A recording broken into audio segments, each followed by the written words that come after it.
Welcome to the pit. We got 2 traumas from the team. But how about you? What have you been up to? It's been a while. Welcome back, Marcus. I don't feel bad. I heal extremely fast. Like a superhero. It does, however, it sort of affects what we call the film. Okay, so what do you want to call the movie? Kool-Aid.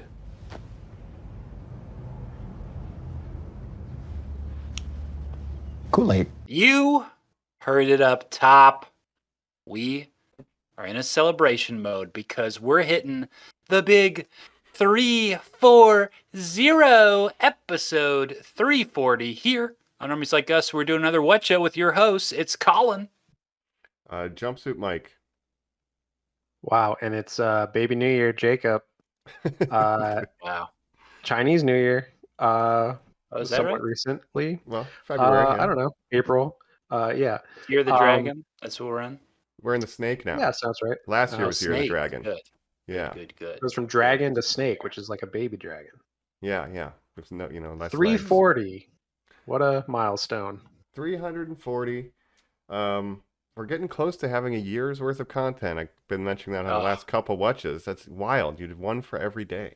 Look at us go. My one goal. Then it's 365. all over. 365. 365 in a movie is what they say, right? Yeah.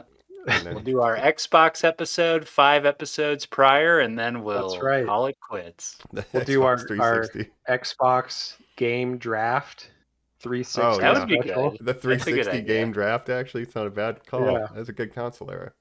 Whoever gets Halo 3 is going to have an MVP caliber team. Right?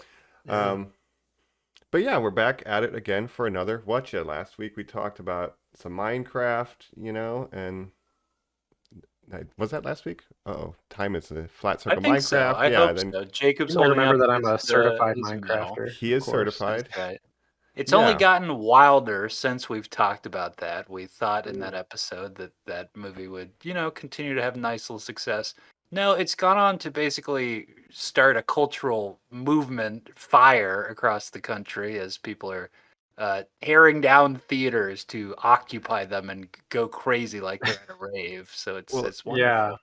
I did see a clip of Jack Black was at a screening probably here in LA and said He like, survived? he said before the movie, he was like, "Hey guys, let's not go crazy. We don't need to be throwing popcorn and things like that. Like, let's, I know, you love the lines and everything, but let's try to, keep it, Civil. keep calm." I Yeah. hope he got booed.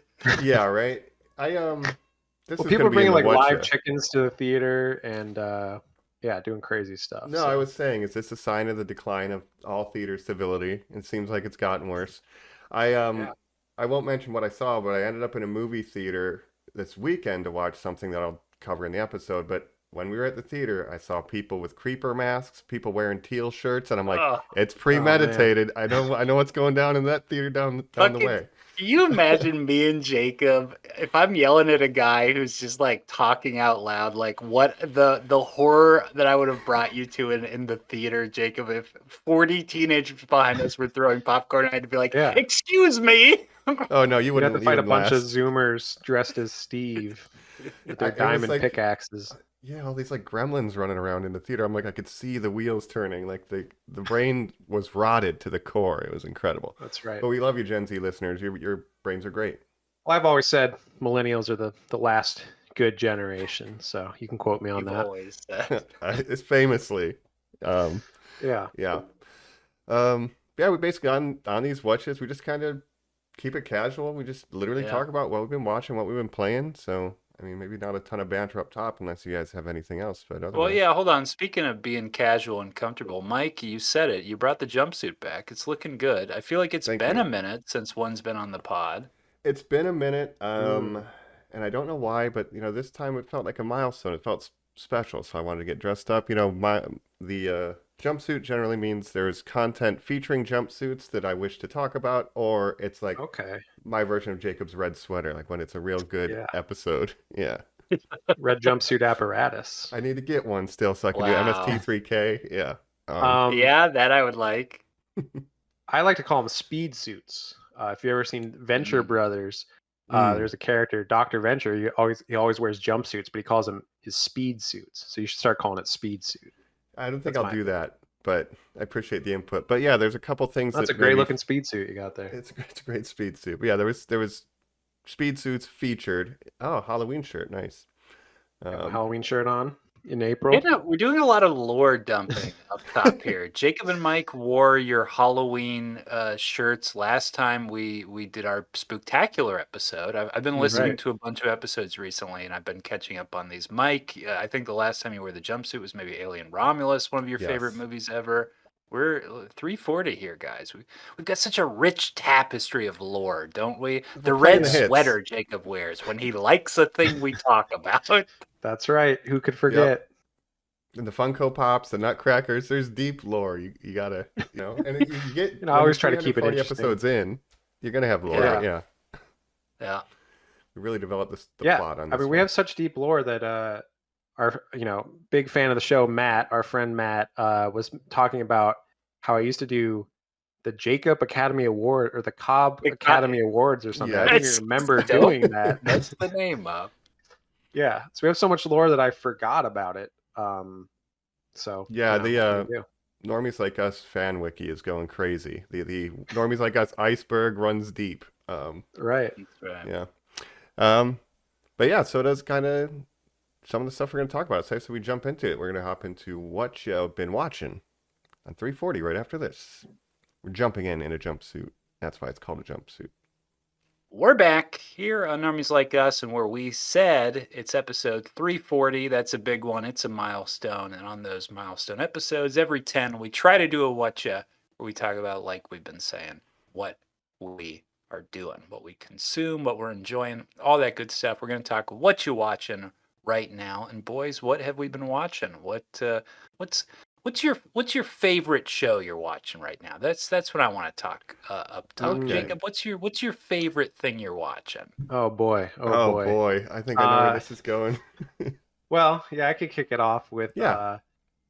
I've been watching a show that literally, if everyone that knows me, I've been telling them to watch it. I've been trying to get the word out. Most people have not been listening to me. They say, yeah, whatever. I'm not going to watch that. But I'm going to shout it out on this podcast, so hopefully people do watch it. But I'm talking about The Pitt on HBO Max or Max, just Max, whatever you want to call it. The Pitt. Now, people keep asking, what's The Pitt? Is it about a big hole in the ground? Yeah. Oh, Jacob, is how this many one of T's? those fake things you made up, like The Gorge on Apple TV? Right. The Gorge. No, it's not The Gorge. It's not The Pit. Well, it is The Pit. But What is the pit? it's The Pit with two T's. It's not about a pit. It's about, because it's set in Pittsburgh. Okay, it's a medical show. Takes place in an ER in Pittsburgh. And a lot of people say it's the spiritual successor to ER, right? But this show has been getting great word of mouth, and I was recommended actually by my mom, who watched it and was like, you got to check this out. Now, I've never been a big medical drama person. I watched A Little House back in the day. I watched Scrubs, of course. That's more of a comedy. But there's definitely some medical stuff in there. So I was like, you know what? I'll give it a chance. I ended up really liking it. And I'm like, you know what? I'm a Pitt head now. I got to get the word out. I got to spread the word. So check out The Pitt. It's a great show. It's a great show. I have to say, first of all, as a son of Cleveland, I'm ashamed of you recommending Pittsburgh-related content. Right. Secondly, Well, I know Pittsburgh itself isn't that bad. I just don't like the Steelers. the right? Steelers. I Yeah, guess but that's when fair. when the doctor Noah Wiley is like, "Hey, you're bleeding. Hand me that terrible towel, and I'll sop up all the blood," I am like, "Ugh." Yeah. They do implicate Yeah. Cleveland in a poisoning in Right. their first episode. They call it Well, out. they're probably not that far off. But Okay. it It has an interesting premise, though. The format of the show. Yes, Explain that. yes. That's a good hook. So it's every episode in the season. There's 15 episodes. The season finale just aired last week, and every episode, it takes place in real time, and so each episode is an hour in the same day. It's the same shift at this ER, and yeah. So I was kind of comparing it to The Bear. whereas The Bear is sort of a show about a restaurant in Chicago, right? Mhm. I think this is the Bear of ERs in Pittsburgh. Because I love the characters. The cast of characters is great. The actors are great. I think the writing's really good. And it's really an ensemble. I mean, the main character, Noah Weil, who actually was on ER. Hmm. The funny thing is, he started on ER. He was the young medical student, 30 years ago, and now he's the chief Oh my attending God. of this ER. So he's become like the boss man. He really knows Um, his movie medical lingo jargons. Yeah, Yeah. he was born to play a doctor on TV. That's But this guy, great. he's great. I wish he was my doctor. Like, I just wish the actor was my doctor. Were you? Hmm. I mean, this is not your genre, Jacob. Were you No, ever a fan of ER? Have you seen one episode I of haven't seen ER? ER, but I was considering getting into ER now that the pit is over Wow. to get that like same hit. So I might start watching ER and report back Wow. to you on it. I mean, Michael Crichton created Fair. ER, Jurassic Park. Hmm. George Clooney, it was his big break, of course. But yeah, that show went on for a long time, and supposedly, like the first 6 seasons are supposedly really good, and that was sort of previously known as like the most realistic medical show ever made. Now, this show they're saying is the most like this show is so realistic. The medical terms that they use, the processes that they show, like it's all very realistic. There's also some great prosthetics and things that they use for certain injuries and Hmm. things. So it's really it can be pretty graphic sometimes. It's pretty emotional. Some of the subplots, like they're really hitting like every social issue of the current day in an interesting way. I mean, it's dealing with post-COVID, post-pandemic. Basically, all these doctors are well, the main doctor, so Noah Weil, he's the chief attending. His whole thing is that he basically his mentor, who is the previous chief attending of excuse me of Hmm. this ER, died of COVID during the Oh pandemic my God. under Okay. under Dr. Robbie's watch. Which is what his name is, Dr. Michael Robbie Rabinovich. Rabinovich. Now, All right. Dr. Robbie is coming to check on you, right, Jacob? Yeah. Dr. Robbie, yeah, I might be getting You're gonna COVID get right your now. wish of going to see the doctor. Oh no. Yeah. They're taking you to the pit. What a horrible thing to hear Oh, right no. before you're zipped up in a body bag. You Get have him to to the take him pit. to the pit. Not the That's pit. right. But and I'll get to why it's called the pit too. But basically, so this doctor, he's essentially experiencing PTSD from Mhm. being a doctor during the pandemic and his mentor dying under his watch. He sort of blames himself for it. And this Jeez. day that this Right. season takes place in is the 4-year anniversary of his mentor's death. It's the first time he's worked that day in 4 years.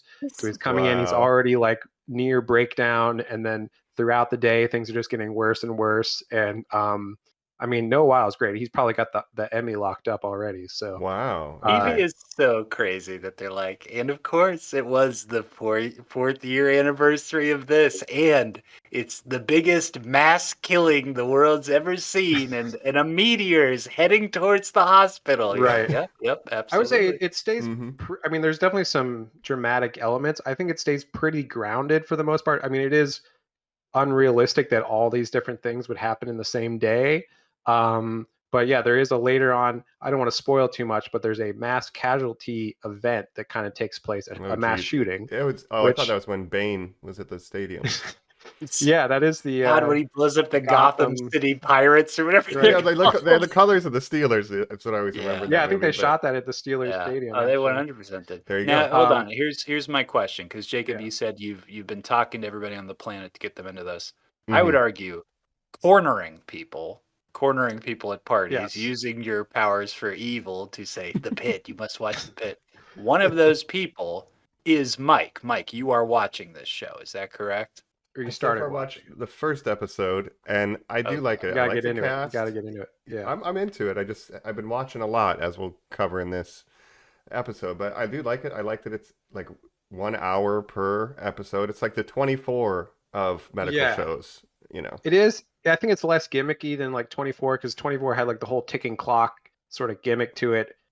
This, it just feels natural, and Hmm. I like it because you kind of it's so this day is also like the first day for medical students. There's a lot of new characters to the pit, so they're kind of your audience introduction to this world, so they're kind of learning their way around the pit as you are, so that kind of works well. And you follow them throughout the day, and so I think their arcs really work. And it's also great because you have like recurring characters like patients that come in and will be on 3 or 4 episodes as they're in the hospital, and then leave, and it kind of totally makes sense the way that the season flows. So I think it's very Right. bingeable. Like I didn't start watching it until like a couple weeks ago, so there'd already been like 12 episodes out, so I was able to like binge most of the season.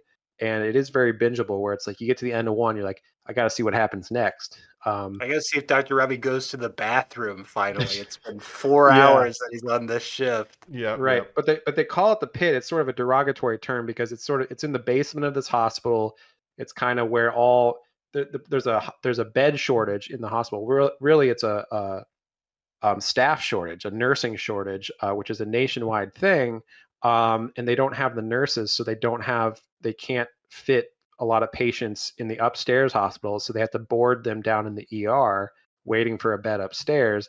And constantly, like the hospital administrators coming down and like getting into it with Dr. Robbie and be like, hey, like you got to get your patient satisfaction numbers up, or else we're going to get sold to like a private company. Private company's going to take over and like do all this bad shit. So it's like Open up it's a charter hospital. Oh my god. Yeah. Man. So I think it's really contemporary, like the way it's dealing with these issues. Like there's an abortion subplot. There's obviously COVID, mass shootings. I mean, that's sadly very realistic. Yeah, relevant. Yeah. There's like every social issue you can think of. There's like a trans patient at one point. So it's really touching on all these contemporary issues, but in a way that doesn't feel too like, it can be sort of it's very earnest, but I wouldn't say it's like over the top. Like I think it's very well done, I guess. From what I saw, they play it pretty straight, like there's And you just grow to really like these characters, like as you get to know them, like the different doctors there, and there's a pretty wide ensemble where even like the nurses and different patients, you get to know them over the course of the season. And again, it's a lot like The Bear, where it's like the restaurant workers, like they feel like your family as you watch it, right? And that's kind of how this cast is. They kind of come together as a family. So it's a good show. I will be finishing it. I'll say that much. I like the first episode enough that I'll finish it. It seems like unavoidable. I mean, like you're saying, Jacob, it's so popular. It seems like Noah Weil has the Emmy locked up. People talk about it nonstop. You see all the articles talking about it. It reminds me a lot of Poker Face, where a show came out of nowhere that was so well received, but also people just cement so much as like reviving a genre, the Hal Ketchum and now the medical drama, which seems to sort of slipped off, right? And I mean, you've had your Grey's Anatomies, which has been on forever, and you have like your procedural kind of slop shows like Chicago Fire or whatever. That's a fire show, but like Chicago PD, like these kind of procedural shows. I think this is kind of a step above that in quality, just like the writing and everything about it. So, and Grey's Anatomy so focused on like romances and stuff. Right. This feels more realistic. There's not really romance, but people are of course shipping all the different characters, and there's like romantic subtext, because of course people want to ship characters. Right. The next time you'll see them, it'll be a year later, 2 years later. I mean, they'll be, the kids that are the medical patient or the medical students, they'll be full doctors, you'd have to imagine, and just like I don't know, maybe because I don't even know if it's going to be a year, because like the next season they already said it's coming out in January of next year. Oh, wow. So it won't even be a full year. And I don't know if it's going to be maybe a couple months after, or like 8 months or something. The next day. Yeah. They all take the day off. Yeah, you know what? We're not going to work this whole season. We deserve it after what happened last season. You're like, oh, shit, okay. Yeah. But you're right. Like the word of mouth has been crazy. Like it wasn't too popular when it first aired, like the first episode, but it's been gaining popularity over time because people just keep talking about it. It's been sort of a water cooler show. And like every episode has more viewers than the previous one. So it's really been sort of a culture phenomenon, I think. And they've said already, like, the next season is going to be next January. We want to make like a season a year, and we want to just keep making it as long as we can. And in this era where it takes like 3 years to make a 6-episode show every 3 years, right? Now that's kind of the new thing. Like, I think that's 3 pretty great. years for a 6-episode show. That's such Yeah. 5 years great for Stranger criticism. Things. I love it. Severance, no offense to Severance, like We're back. Remember us? The Let's Last of Us just came let's out right after 2 hold on. years. Let's jump to Yeah. that because I'm going to go ahead and say my favorite. Then I'm caught up on Severance. I've done Severance season 2. Mike, I know you're a Severance head as well. Yes, I caught up on Severance. They did have that delay. Jacob's not wrong, but I didn't watch it until season 2 was coming out because everyone was like, "Yo, it's coming back. It's really good." I'm like, "Oh, No. okay." Yeah. So I was. So able to here's kinda my thing get with go through it. Severance. I did watch the whole first season when it came out, and I've started to watch season 2. I watched the first episode, and I wasn't really getting that into it. I'll probably watch the rest of it eventually, but I just, number one, I already forgot everything that happened in season 1. It's so hard to remember I 3 could see years that being ago. a problem. Even watching the recap thing, I was still like, man, should I just watch the whole first season again so I can remember it? So I was sort of lost, but I sort of remembered things, but then I was like, I don't know, I'm just not getting into it as much as I think I should. But I'm fine with that, especially because it seems like another one of these where people just use that term now. Go ahead and give them an Emmy. This person, go ahead and give them an Emmy. Where it's this is a very popular show for the zeitgeist as well. It has Yeah. very passionate fans, very passionate defenders.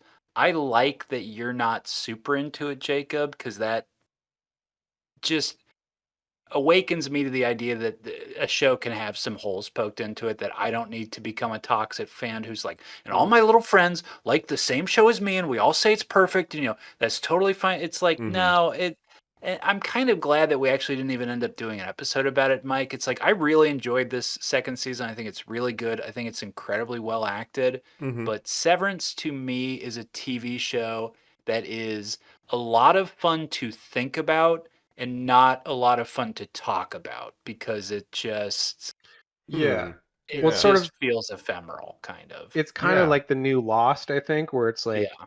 starting all these mysteries and people have fan theories and all this stuff, and it's like these mystery boxes, and then like it's maybe asking more questions than it can answer. It's like introducing new things to the lore, and then you're like, Yeah. well, is it gonna be able to land the plane? Like that's kind of how I felt about Lost. Is like, how is this all gonna come together? It's to me, it's cotton candy. It's so sweet, it's so rich, but it could dissolve at any moment. Like its stability is just like me asking one question of like, what was the payoff for the goats? And the show's like, bye. Yeah. Yes. It's Like in the first episode of the season, there's like a new character that's like Milchick's assistant. That's like a child. And they're like, why are you a child? And I was like, is that going to get answered? That there's like a child working here now? Right. I do like her answer though, because of when I was born. Why are you a child? When I was born. Because of when I was born. But to me, it seems like, and I still need to. on this show. I need to catch up with the season, and I will at some point. But will you? me- that is my question to you. I think I will, very just much to back stay current on it. But also, I feel like it peaked with season 1, where it's like the mystery was kind of answered. Like they got out, they found out about like the Audis, and like they escaped, where they had that whole plot where the they big heist thing. Yeah, and so it's like the aftermath of that, and it's like, well, why should I keep caring about this show? Like, are they gonna do? I assume they are, but are they gonna introduce new things to make me keep caring? I like this season a lot. I won't spoil it, but it is hard to talk about, and it is, I think, on that razor's edge of the wheels could fall off, but so far it's holding together, and it's doing great things for microbanks. So, Sure. But again, the shippers are taking over and saying like, oh, who should Adam Scott end up with? Freaking Helly or his wife or whatever. Gemma. Yeah. But I like it. One of the more popular shows. Like, it is very popular now, so worth mentioning. Yeah. But Right. probably didn't need an episode. But I think personally, I think The Pitt is the best new show of 2025. I think it's better than The White Lotus, which I watched the season of. It's better than Severance. It's better than Daredevil, which I've been watching as well. So Okay. But we should talk about another Apple TV show. Speaking of Apple TV. You finally watched Sugar with Colin Farrell. That's right. God. He was an alien the whole time. Oh, you're not supposed to say the twist. Oh, spoiler alert. I think we revealed this before in the past. Sorry, listeners. I listened to our Penguin episode recently. It has a lot of sugar talk, but I very much go out of our way to be like, don't Spoiled the twist of sugar. We Oh, looked it up sorry, after sugar we fans. wrapped recording. That's right. Okay. Well, sorry. Well, sorry to spoil a thing you've never heard of, listeners. I'm sure the 5 sugar fans out there are going to be really Yeah. Oh boy. disappointed. They should be happy. Somebody will be Googling it and it'll get like a bump. So That's right. Yeah, file a claim with Miss Wong, and we'll address it. So speaking of, so to give us your Ted Lasso rant, Jacob, what is it? You mean Silo? Oh, that's Oh my gosh! No, another one of these fake Gorge? shows you watch. The Silo is a real show that I'm going to watch eventually. You know, it's got Rebecca Ferguson in it. That's the main reason I want to watch No, you it. don't even watch. Yes, I'm not really talking about the Silo. I'm talking about a new Apple TV show And I think I know. that we've all been watching. Yes. Called The Studio. Love it. Have you guys seen Seth the Rogen. most recent, the 3rd episode? I saw the 3rd episode. Yeah. No, That I've is seen the Ron 4 Howard episodes. episode? I've seen 4 episodes. That is the missing reel. That's the 4th episode. Yeah, the Olivia Oh, the Wilde. 4th episode. That's right. No, I've seen the note. I've seen up to the Ron Howard Okay. episode. Gotcha. Yeah, There's 4 4 now. episodes out now. I've seen them all, and I do like it. Yeah, it's like very inside Hollywood type of show. Seth Rogen, obviously, he's a head of a studio, who kind of takes over a studio. He wants to make art, but he also has to balance it out by making, profitable movies to keep Bryan Cranston, the owner of the studio, happy. He has to have his arm twisted to make this film called the Minecraft movie. Yes. Yeah. He's like, what if we can get the Napoleon Dynamite guy to make the Minecraft movie? Oh, God, that first episode is literally that, when he's tasked with making the Kool-Aid movie.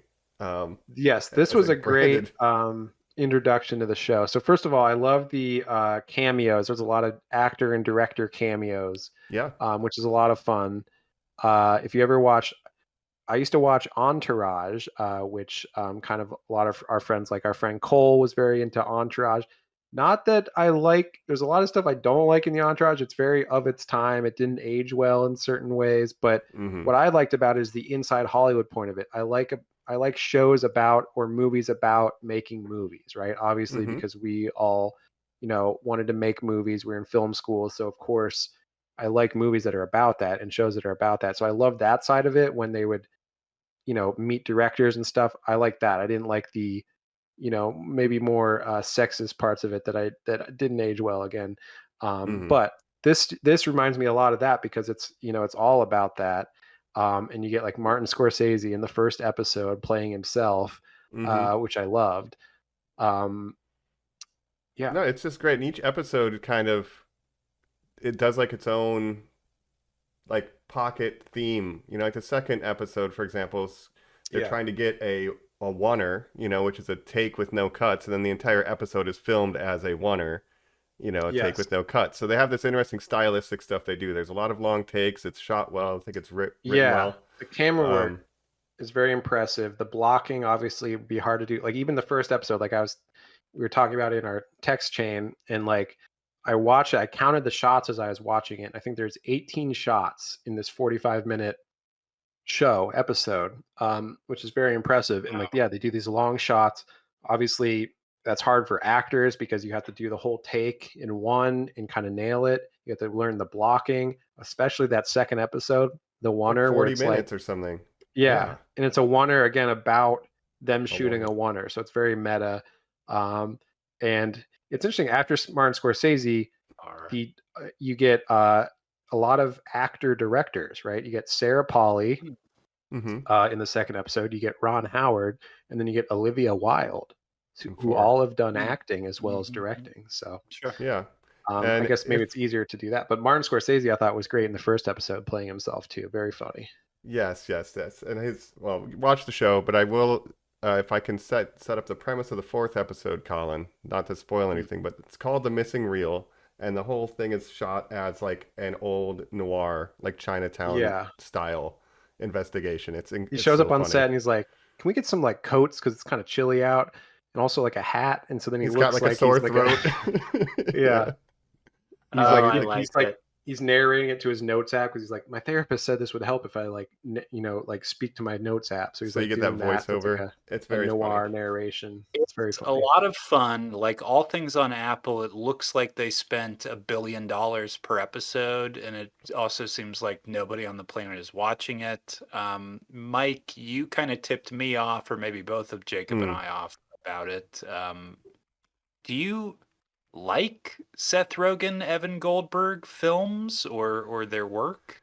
I mean, there was an era where, yeah, I liked some of Seth Rogen stuff. I haven't seen everything, but like I liked Pineapple Express in its time, you know. And Yeah, I like super bad. Super Bad. I like that a lot. Let me tell you something. I've never been in a store where I saw the words Pineapple Express and I didn't make a purchase, so it's always stuck with me at certain places. Yeah, no, I think I don't have strong feelings about him one way or other, but I'm really impressed by this show. Mm. And like clearly he's passionate about the filmmaking, film industry, and like it shows with the quality of the show and the subject matter. So this might be my favorite thing he's put out to date so far. I've always liked Seth Rogen. And I liked, yeah, he's always had a focus on filmmaking and writing with his partner Evan Goldberg, who they wrote Superbad and these other movies and stuff. And it's obviously like, he was part of the this group of comedic actors with Judd Apatow, right? Yeah. He kind of got to start through Judd Apatow, and he kind of went a different way. Like Jonah Hill, he kind of wanted to become like an Oscar-nominated actor and stuff, working with Martin Scorsese, like in things like that, serious roles. And then Seth Rogen kind of more focused on the writing and directing side, where he wanted to make stuff and also star in it at times, because he can kind of, I feel like he doesn't even want to star in it, but like if he puts his name on it as being in it, it's more likely to get sold. Very true. Yeah. Fair. Like And to be Superbad, he clear- originally wrote that like for him to star in, but then he felt like he was too old for the role, so he gave it to It was Michael a child, Cera and Jonah Seth Hill. and Evan. That's the name of those lead characters. That's Yeah. right. And to be clear, Jacob, you like Seth Rogen, but only because he reminds you of a friend of your dad's that used to hang out with your mom. Yeah. Yeah. Yeah, the big iconic laugh. Yeah, and he's done some serious turns in The Fablemans and things like that as well, of course. I think if Yeah. you work for Spielberg and if you do the the Steve Jobs movie by Danny yeah. Boyle, that at a certain point, like, aren't you like, well, I have all this knowledge. I should probably become great, right? Yeah. Yeah, I'm hoping for this show to. It's on Apple, so it's hard for people to watch it. But I hope the show does well, and I'd like to see where his career is going, because this is just a love letter to Hollywood. So Yeah. And it's a lot of fun. I think the sort of ensemble cast is fun. You got Catherine like Hahn Ike is the marketing. Barinholtz, Catherine Yeah. Hahn. I love Ike Barinholtz. We love Yeah. Catherine Hahn on this podcast. She's awesome. Yeah. And what's her name? Catherine O'Hara. Yes.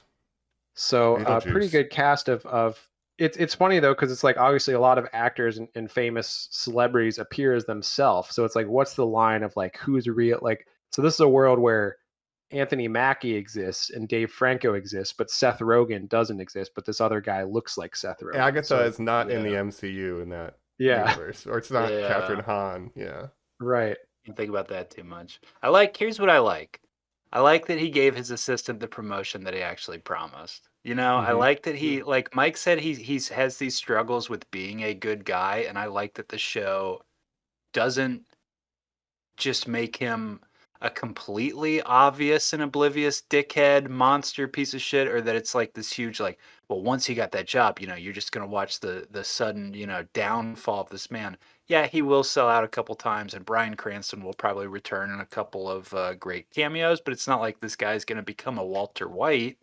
I think he's just gonna stay as sort of like an idiot bumbling through Right. Hollywood, right? Yeah. Well, I think he's almost like too good of a person to be a studio head, because like I don't think any real studio heads are like this character where they're really trying to make like real movies. Like I think probably most of them care more about making a profit.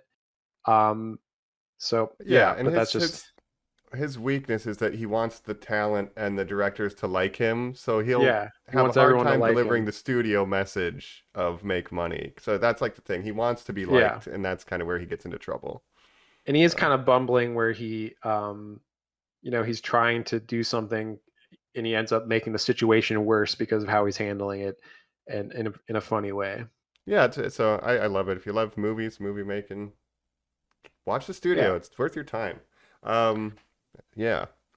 I do like how obviously Martin Scorsese was on the first episode, and he's one of the greats, one of the masters. And then they have like Ron Howard, and then they have to talk about like, oh, Ron Howard, I love his movies so much, and it's like, Ron Howard's okay. I wouldn't say I love his movie. Name a couple of them. Yeah, but it is funny to see the actor cameos and things too. Yeah. Yeah. So it's pretty cool. Another Well, does thing, Olivia Wilde talk about how bad "Don't Worry, Darling" is in her episode, or no? No, but she's kind of doing I feel like her episode is sort of a take on, there's a lot of drama on the set of that between like her and Florence Pugh, right? And then this whole episode is about how like the cast of her movie hates her. Like what's his name is in it? Zac from Efron's in it. The Iron Claw. Zac Efron. Yeah, he's very funny in it. Zac Yeah, Efron. he's like, look, the whole cast like hates Olivia. Like we were trying to like do this without, like they're trying to throw a rap party without her and stuff. So it's kind of, Maybe I it's feel a like little it's bit kind of like a that. commentary on that. Yeah. How's he looking, guys? Is he big and beefy like I looking like good, him? yeah. Or... Yeah. Okay. As the like, yeah, he looks he's good. He's good for what they set up. Okay. He's got the He-Man wrestler haircut still. Still, yes. Yeah. No, I think he ditched that wisely for this one. That's good. But check out the studio, Apple TV. I feel like Apple TV, maybe they are coming up a little bit because they got some, they got Severance. That's a big hit. Ted Lasso, people love that. yeah, The Gorge, obviously, a big Well, I hit. watched, Silo. They're Yeah. finally Shrinking. feeling the they got Shrinking, which is which a I big enjoyed hit. a lot. Mm, Yeah. Shrinking. That's another comedian director thing too with Jason Segel, Harrison Ford. Right. But I want to talk briefly. There's another Seth Rogen kind of related thing. Invincible had a season drop. I watched it. I thought it was just fine. I don't have much I to watched say. it as well. What do you think? Now, this was one where I did go back and watch it from the beginning because it was so long that I was like, I really want to remember what happened like in the first season. So I watched the first season over, watched the second season, and then I watched the third season. And I'm glad I did that because there was a lot of stuff that I forgot about the show. There's a lot of callbacks but I do think to early seasons. Yeah, and they're really expanding the world with like different characters and stuff, and you kind of get to know those characters better. Like Rexplode, who has like one of the best arcs in this season, where he was more of a supporting character originally, and it's like surprising things like that, where it's like Rexplode, you're gonna make him like an important character and stuff, but Right. they kind of pull it off, Did you see this, Colin, or do you watch Invincible? Do you care about Invincible at all? We've done episodes on it in the past, and then I believe we did a Whatcha where we completely just kind of summed up our season 2, or we talked when it did that pre-half before they remember, because it had a pretty That bad weird release. release schedule. Yeah, I fell off halfway through the second season, so I was I was Yeah. in the same boat. I think I'm still in that void. I don't know. Is Okay. it worth coming Gotta catch back? up. Should we do an episode on it or something? I still think the first season was the best because just the hook of Omni-Man, being evil, kind of that whole arc really worked in the first season. And then once you're past that, it's like narratively it's not as strong. But they do some cool stuff, and I think the last 2 episodes are really good. Yeah, of this current season. We're reaching a little bit of power creep, I think, where it's like, how much bigger can we go? How much bigger can the threat become? So that's becoming... Well, let me guess. Does the season end with him just fighting a Viltrumite? Yes, You know but what? there's some other stuff that happens before that. It's pretty much like... Well, and so how did season 2 end? Oh, is he Well, fighting season a 2, he Viltrumite? fights not a Viltrumite, but he fights a super smart guy That's who right. You're right. whose right. ability is like he can go to any multiverse dimension. How does season 1 end? Yeah. It's a Viltrumite. Yeah, and then he fights in this but- or whatever in the first half of that. Yeah, but I think the last 2 episodes of this are really good. And it's just like this whole season is like one thing after another for Mark, where it's like, man, his life it's sucks. his Spider-Man like, 2 yeah, season. Yeah. it's like he can't catch a break for like a second, and like so the second to last episode, some shit really goes down, and then he can't even recover from them because then another Viltrumite shows up, and he's got to fight that Viltrumite like literally right after all this other bad shit happened. He's like, just like so beaten down, seems like, by life right now. Hmm. Yeah, yeah. Um, Seth Rogen did acknowledge with his alien character, like he's talking to Mark's like, "Hey man, how you been? It feels like it's been a long time, like a crazy long time. Like people are, I can't yeah, believe how long it's been." Like addressing the and that's my other problem with this animation. season is Funny. that like there's not enough Omni-Man, and there's not enough some of these characters that I'm interested in, like Alan the alien, where it's Hmm. like, man, what's going on with them? Like, I'd like to see that. They're in like one episode, and it's mostly about Mark, and like it's kind of about his relationship with the Eek. Cecil, the head of the whatever the government organization, Walton Boy, Goggins. talk about That's right. always having a big year in my mind. We had Yeah. the end of Fallout was last year. We Yeah, have this. We have White Lotus. We have Righteous Gemstone always going off of. right. Is Walton there Goggins is ever a everywhere. bigger actor than Walton Goggins? No, he's super in right now, which is he's been a working actor for like 20 years, 30 years, and Hmm. he's now become like a name guy. It seems like where he's in things, and people are like, oh, Walton Sex symbol. Goggins. For a Yeah, guy Yeah. who looks like him, Jacob, you a pointed this out. A balding, sex yes, symbol. Right. a But nobody balding owns man it. in his 50s. A guy with But no nose in a show that he acts yeah, in. Yeah. but he's just got People are such going crazy. charisma, and he's got this charisma that really works for him. So No, good for yeah, him. I saw a post that said somewhere in the world at one point somebody looked down at a helpless baby and said, "Let's name him Walton Goggins." Walton Goggins. That is a name, Mike. Yeah, but good for. Don't we love Jacob, of Walton? course, huge shield head. yeah, he was great on the Shield. He's been. You can make an argument he's like one of the best TV actors ever if you look at his whole body of work, because he was on The Shield as a major character, then he was on Justified, he was on Sons of Anarchy, Mm-hmm. like he's been on all these different TV shows, Fallout, White Lotus, Righteous Yep. Gemstones, like you said. So um, he's had a great career. There's no Uh, better character than Baby Billy. yeah, that's another show I have to catch up on.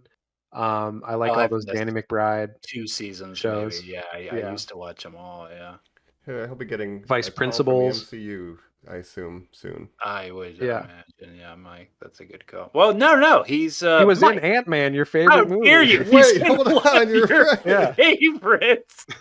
I'm sorry. How could you I'm forget? I'm sorry, so glad Walton. you reprimanded him first, Jacob. The Oh, number no. one MCU Yes, movie in the yes. world. I forgot Ant-Man. all about that. How dare you? Or Ant-Man and the Oh, Wasp. One of those. I think it was Ant-Man and the second one. Wasp. It's It was in the second second one. Oh, Yeah. He jeez. plays business guy. Yeah. Yeah. Sonny That's the thing is Birch. MCU will get these good actors and then waste them with a nothing character. But Mhm. That's yeah. right. He steals the tiny Pym the laboratory. building, yeah. Y'all better give me that tiny laugh. Okay, now he's good in that. Yeah, I'm sorry, Walton. I should Yeah, never we love forgotten. Walton Goggins. Here's Um, here's something to go back to another thing we love, Deep Mhm. Space Nine. Jacob, we did an episode on it.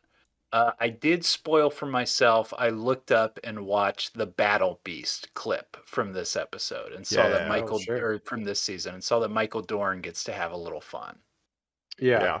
The Battle Beast was a highlight for me. I love Battle Beast. The voice cast is so funny in Invincible because it's like every character is like voiced by like a well-known actor, and sometimes you don't even realize, but I'll pause it and like Amazon Prime will like tell you who's playing when you pause it. It has like the facts. That's And Sterling K. Brown. yeah. And speaking of, I forgot on our Cobra Kai episode, we were talking about our guy Zolo, and then he's in this season. He plays like those time traveling guys. Oh, really? Yeah, those time traveling brothers. Oh, I yeah, love yeah. that he's still They doing come back and Okay. steal the That's Constitution. Yeah, God And then we bless. get love Aaron Solo Paul Lane. was in a couple episodes too. Aaron Paul. Yeah. Just a ton of actors. So J.K. Simmons, obviously, but yeah, I wish I saw more Omni-Man because obviously they brought back Omni-Man in season 2. His story is really interesting, where he's sort of he's been captured by the Viltrumites now for leaving a his softie. duties. Yeah, being a traitor to Viltrum, basically. Mhm. But yeah, you do get a big new Viltrumite. We get 2 new Viltrumites in this season, but you kind of learn more about Viltrum and what's going on there and everything. So yeah, check it out. Invincible season 3, Amazon Prime. You know. Yep. It's worth watching. Did we all watch animated stuff streaming? Netflix Devil May Cry? I know, Colin, do you Oh, watch hell this? yeah. I have Hell not yeah. watched that. Okay. You know what, Jacob? Hard recommend. I'm gonna say it's Adi Shankar, a guy who's Right. kind of despicable, Castlevania. supposedly, but a good producer. He did Castlevania. He does It's that whole despicable. supposedly, Despicable me. allegedly, let's say. I haven't What really, did he yeah. do? Yeah, in that he's a minion. Um, he I haven't does heard that anything about him, so I whole. don't know that much Me Well, about if neither. you haven't heard, then. But he does that whole YouTube series called like the what is it? The Disposable Universe or something like that, where he'll make like Powers/Rangers or Oh, like The I have not Punisher, or seen that. Laundry Day, or Like these like the Truth in high, Journalism Venom short. yeah, like expensive Punisher fan Laundry film Day I have stuff. seen. I didn't know he Yeah. did that, but all I knew is that he did Castlevania, obviously on Netflix, and he did Dread. He produced Dread, I think. He's a guy who's literally he's a guy who says that like the IP is the most powerful thing on the planet. Once you get that, it's like you have to do something with it. He makes a lot of wheeling and dealing. And Mm. he did that Rayman Ubisoft Netflix anime thing that came out right before Whoa. this. Did you see that, Mike? No. No. Whoa. I don't even know what that. I think it's Blood Dragon. It's based on the Far Cry spin-off Oh, series, sure, maybe. sure, yeah. Far Cry Blood Dragon, which is like basically a DLC of Far Cry 3, where it kind of Yeah, asset flipped the set in world a of Far Cry 3. Okay. parody, Yeah, silly it's like a world. But cyberpunk futuristic. Yeah. Okay. that Interesting. he's taken that aesthetic to Devil May Cry, which people call the most aughty, the most aughts based franchise ever. Mike, I have not played a second of those video games, so I'm not No. familiar with Dante at all before this. Mm. Okay. So I've played every Devil May Cry and beaten them Wow. all. I think Devil May Cry 5 is a very good game. It's the most recent one. But I think it was very smart of them to set this movie in, or this show in the aughts era. And like the opening theme song is Limp Bizkit Rollin'. Like they're leaning into the energy of that era Great. and the attitude of these Oh, games. okay. The Because Attitude Era. yeah, the games are all about the brand is stylish action. Like you kill stuff, but you need to look cool while you do it. Like you get more Mm. Yes. points for looking cooler, doing different maneuvers, not doing the same maneuver repeatedly. So the cooler you look, the higher your score. So Hell yeah. that's a It big part of sounds like this. yeah, it sounds like I would like. I mean, I like Netflix Castlevania, and it sounds like it's very similar stylistically to that, and I love the animation in that a lot of the times. So And yeah, Dante's doing a bunch of quips. He's hitting people with motorcycles. Like it's very over the top, and that is true to the game. He's got two right. pistols, a sword, and he's always talking trash. Okay. Yeah, the only thing I did not like was occasionally, because it is a world about demon hunters and Mhm. half demons and such. You see some of these Devils, demons, devils even maybe, and they They may may cry. cry. uh, and they're just weeping their asses off whenever you That's see them. And right. you're like, what's wrong with you, devil? God. Who hurt But you? Devil may sometimes you cry, see baby. these demons, and it's the CG animation Yeah. inside the 2D world. Does that ever bug you? That kind of drives me crazy when people try that. That took me out of it a little bit. I got used to it, but I will say, like all of those demons, maybe not the main, like the rabbits in the trailer, like those are demons from the games. Like the two Mm, brothers are from Devil May Cry 3. Like all those cool. characters show up at various points. So I'm hoping to see more of them. Like that weird devil guy, that's like Nello Angelo. He's a really famous boss who shows up in a lot of the games. So That they're guy's maybe the pulling. coolest. Yeah, Is the rabbit an original character? the rabbit's wholly original, but that Wow, lady called Lady, she's from Devil May Cry 3 and other games as well. She's never in like a tech suit, but she is also like a human who is a demon hunter, so that kind of I like tracks. Lady. Yeah, Okay. Lady's very cool. So I'm glad to have she's a fan favorite. So like Lady and Dante is a good pick for this.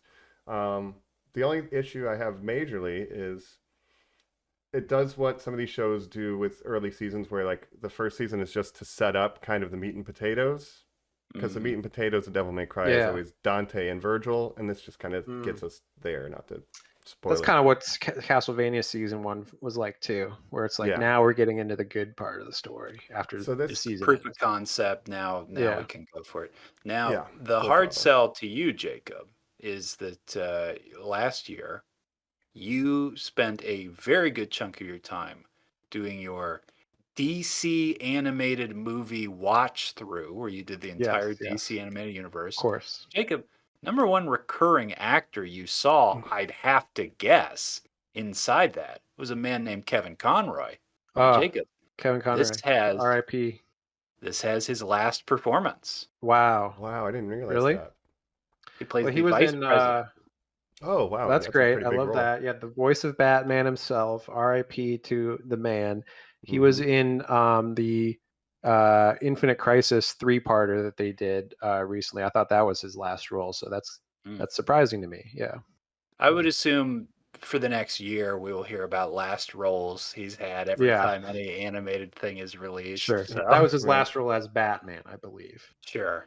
Yeah. Released posthumously. But yeah, that's it's interesting. I might have to check that out. Yeah. The soundtrack. Evanescence recorded a new song for the show. I mean, come yes, on. that's right. Evanescence, Limp Bizkit.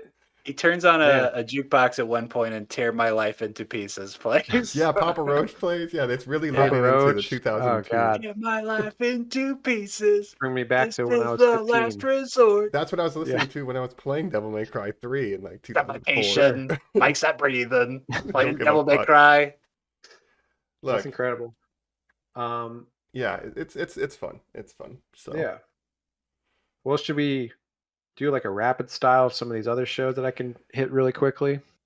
Yeah, you guys go crazy. You guys have been watching all this stuff. What else? Yeah, well, let's see. I watched The White Lotus season 3. That was fine. Whatever. Hold on, Jacob. Don't. If you're gonna bring it up, put your teeth out.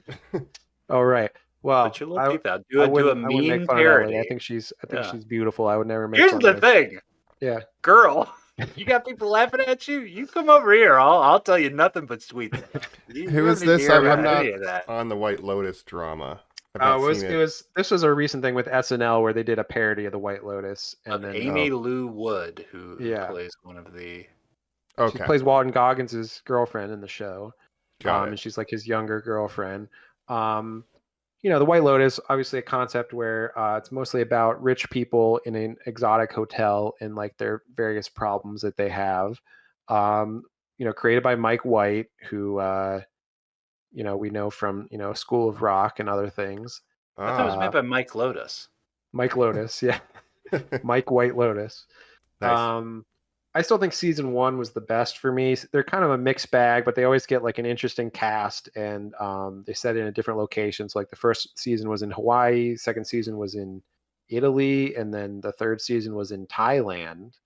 Okay. But I think they're a little overhyped. They're not actually that interesting, I guess. It's kind of like, I don't know. It's like prestige TV, but it's also kind of like background TV to me, where it's like I'm not really paying attention a lot of times when I'm watching. So yeah, I definitely don't need to devote like 4 or 5 hours to watch a show about how white people suck, which I'm very aware of. Bro, it's all I see. It's all I notice. Trust me, we do. My favorite part probably of this season was the this family of North Carolina, like this Duke family, which was Jason Isaacs was the dad. Which is very funny because obviously he's a British actor doing a very like North Carolina accent, and he's like being investigated for like securities fraud and stuff. So he's like the whole time he's like ready to kill himself because basically there's this rich family that's like about to lose all their money and he's about to go to prison. And then his son is played by Patrick Schwarzenegger from our favorite show Gen V. That's right. And there's just this weird like incestuous family where it's very strange. These siblings keep making like incestuous comments to each other and stuff. So I guess check that out. Son of my favorite person on the planet. Someone who I called in that Gen V episode a purebred dog. He's what you get when you get a golden retriever that's like not like its bloodline is so poor it has like hip dysplasia, its like head is too large, and you're like, look, it's a purebred golden retriever. And you're like, it's the sickest looking dog I've ever seen in my life. Yeah. And the mom is played by Parker Posey, and she's like doing this very like heavy accent where she's like lorazepam, like she's just on like lorazepam the whole time. It's great. Your line was lorazepam. Yeah, there's this weird. Yeah, there's a lot of weird incestuous stuff going on with them, and then you got Walton Goggins. You got Lisa, For the She Blinks just out had a there, big weekend, Blackpink. Coachella. Right, Yep. she played Coachella. She's in The White Lotus. She's doing it all. She was in the Oscars. Was she in that video using the N-word that just everybody just had to Well, apologize we don't before? need to talk about that. Okay. That was no. That's a sort of a thing that came up because basically these idols, when they audition when they're like 14, are singing like rap songs and stuff with the N-word in it, and they're Oh, not no. censoring the N-word. But that I blame the company more for that than these Oh, if they're 14-year-old doing girls. that Yeah. young, yeah, that's Yeah. horrible. Yeah. Yeah, exactly. But don't come for Jenny, Lisa. love Jenny. Lisa, she's okay. Rose? Don't No, love her as it's much. Rose. Wow. But Lisa was it's her acting debut in The White Lotus, and she is Thai, so she Oh, plays one Lisa. of the Thai workers at the Resort. hotel. Yeah, There we resort. go. Hmm. All right, that's our Blink corner for you guys. That's right. She's got a new album out too. Not as good as Jenny's, but they're doing big things. Blackpink. Yep. Cool. This is our Blackpink episode. Here's the thing. I said in our Minecraft episode where I was like, well, just while I've got you here, Jacob, here's some other young things I need to ask you. This Yeah. podcast is a way for me to talk to you two and like learn what's happening in the world a lot of times. I'm Yeah, like, I am what's 1 the year deal with younger that? than you, so I guess I Yeah, well, Right. but I read those headlines where I'm like, K-pop idols in trouble, and I'll be like, well, what's the deal with that? And you both give very measured reactions of like, oh, here's what that thing is. Don't worry about it. And I'll be like, Yeah. oh, okay. I It think that does whole thing help is me in overblown my a little bit. I day-to-day think, life. if anything, it's more about the scummy practices of these K-pop production companies, making these idols do this. Like these girls, they're like 14 auditioning to like become a K-pop idol, like So that's just my Yeah. opinion. But they're Do either of you guys obviously- have like a wild like AI take you want to share right now that you just like to get me up on? I wouldn't mind it, No. honestly. No, I don't like it that much. I'm That's fair. anti-AI. Yeah. The best Okay. use for it I find is I type what ingredients are in my fridge and I say, what can I make with this? It's about as far as I That's go. nice. That seems fine to me. Yeah. I like that ChatGPT's doing that for you. That's a nice way to use that. Yeah, Mike. yeah. That's But- good. I'm anti-AI, Yeah. but pro Blackpink. So Time at work, I always have to measure the height and like width of things. One time I uploaded a picture to ChatGPT. I was like, "What's the height of this?" And it was like, "I don't know. It would be hard for me to tell. I need like clues." And I'm like, "Well, this thing's this big," and it was like, "I'll tell you exactly how big it is then." And I was like, "Oh, okay." Yeah, a It tool. did freak me out a little. AI Yeah. is a tool and it's not for art. It has its That's uses. where I look at it. It has its Yeah. uses. But yeah. Speaking of I, AI, yeah. did you guys watch any of the new Black Mirror that just dropped? That's a big ticket item to get in the SEO. We got new Black Mirror, new I Last have of not Us. I have not started that yet, but I Okay. am excited about obviously the Star Trek-y episode that's a sequel Mhm. to the one that they made with what's Yeah. his name and what's her name? Sophia whatever. Yeah. Falcone. Yeah, remember? Yeah, I was thinking Clemens and the Hangman, of course. yeah, I was thinking about the actor that was in the first one that was like the bad guy that was from Jesse Breaking Plemons. Bad and stuff. Yeah, Jesse Plemons. I watched it. It's the only one that I watched. I've kind of given up on Black Mirror. Although if anybody told me the other ones were good, I'd watch them in a minute. But I was very excited for that one, Jacob. It's sort of a next generation to the original Trek of the first one. I liked it a lot. Mike, did you check I feel it like out? yeah, That's the only one I Check it watch as well, and it's like an hour and a half. It's like a Star Trek a movie. It's pretty It's cool. full That's cool. on, yeah. Yeah. I'm gonna have to check that out for sure. Then I feel like all Blackpink or Black Mirror, it's been so White parody Lotus, now. Where Black it's like Flake, Back Mirror. Hi, I'm Jenny from Black Mirror. You're what? yeah, well there was that Miley Cyrus one, right? Hi, I'm Lisa. Lisa and Jenny from Black Mirror. Yep. But I think Black Mirror, it's been parodied to death now, where it's like, oh, every episode is like, what if your brain was an emoji or something? Right? That's like every episode now. What if what if you had a computer in your brain? Yeah. I don't know. What What if AI got in your hammer? I'm like, yeah, that would be Fair. yeah. And probably Black I'll have Mirror, to the check it best out. thing to do is, like, I'm going to watch the whole season. I always watch Black Mirror, but, like, you go on online and get a list of best episodes. I don't think every episode in every season is necessarily worth, like, revisiting. Probably best just to look at, like, what's the top 10 ever. I still feel like the best episodes were like the first couple seasons. Nosedive, Bryce Dallas Howard, a classic. But like, not to play devil's advocate, Jacob. But like Yeah. the show that it's obviously cribbing on, Twilight Zone. Yeah. Where can't you just be like, every episode of Twilight Zone is like, and what if that thing was evil? Like, what if an umbrella was evil? Or, you know, Yeah. like that Basically. is sort of the setup of anthology, short spaced, you know, interesting exploratory. Right. But Black Mirror is all about technology, right? So it's Yeah. always like something with technology. It's like, what if technology was bad actually? Right. And it's like, yeah, I don't know. A lot of technology is bad, kind of like there's bad things happening But do in you the even world. understand that the Black Mirror is the screen, Jacob, and what it's reflecting Yes, I back at understand us, that. Don't you horrors get of it? our own heart? I understand all of that. It's a metaphor. You do? I kind of like one of my favorite episodes of Black Mirror was San Junipero because it was so different where it's That like, was a fun oh, one. it's yeah. like a Hopeful. positive. Yeah, it's Yeah. like an optimistic episode instead of like an episode about how technology is bad, you know? Yeah. As I have to watch my former favorite pop star exit a spacecraft today and tell us how she thinks the world's dying as billionaires aren't Yes, doing I was going enough. to mention that to you that Katy Perry, your favorite pop star, went to space. I am like, yes, I don't need to again watch a show about how bad technology is. It is the thing that crushes me in my day-to-day life when people are like, the stock market's fluctuating because of bots and AI and scandals and lies, and you're like, yes, I'm aware. It's no longer It's all parable. bad. It's survival guide. You just Yeah. gotta look at it as survival guide. Right. But no, that USS McAllister, it's its own kind of thing. Yeah, Kristen Milioti is Yeah. great. I'll definitely this watch one, that so- one. Yeah. But speaking of survival, Mm. maybe we can talk about our new favorite post-apocalyptic show that just came back, season 2. Yes. I'm talking The Last of Us.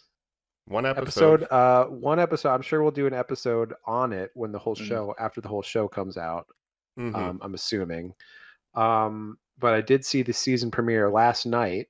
Did you see it, Colin? I Did you saw it guys as watch well. that?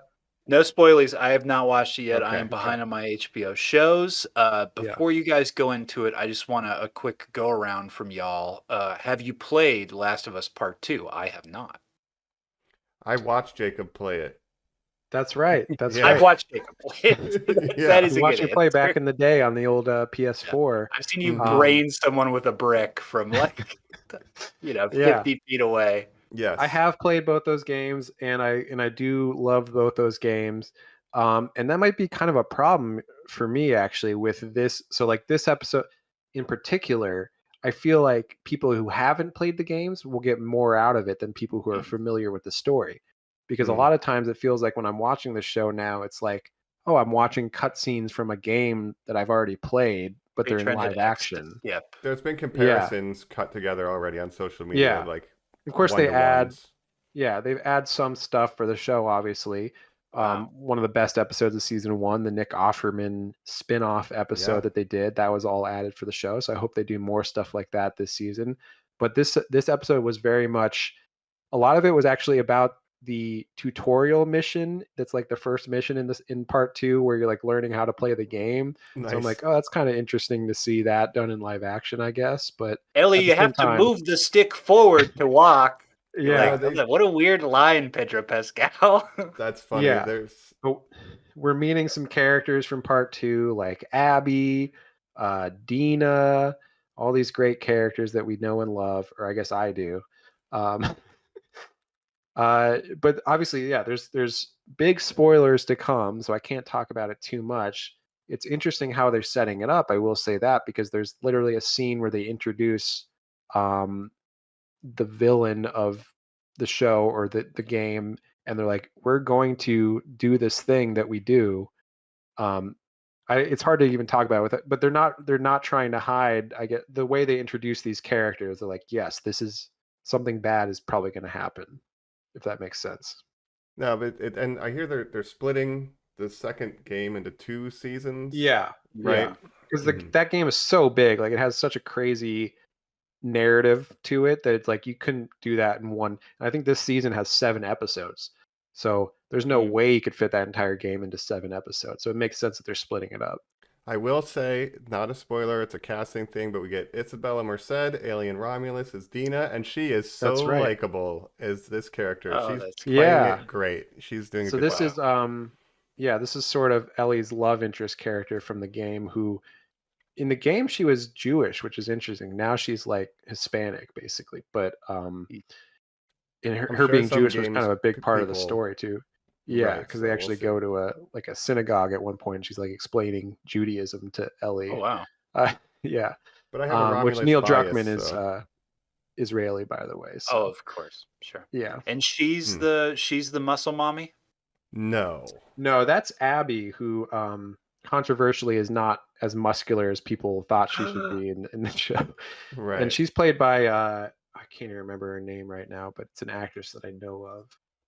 I don't know why I even mentioned it because I can't remember. Oh, is it Caitlin Dever? I know she's the Caitlin big Dever? Yes, Hmm. yes, this season, other than Isabella Mercado. yeah.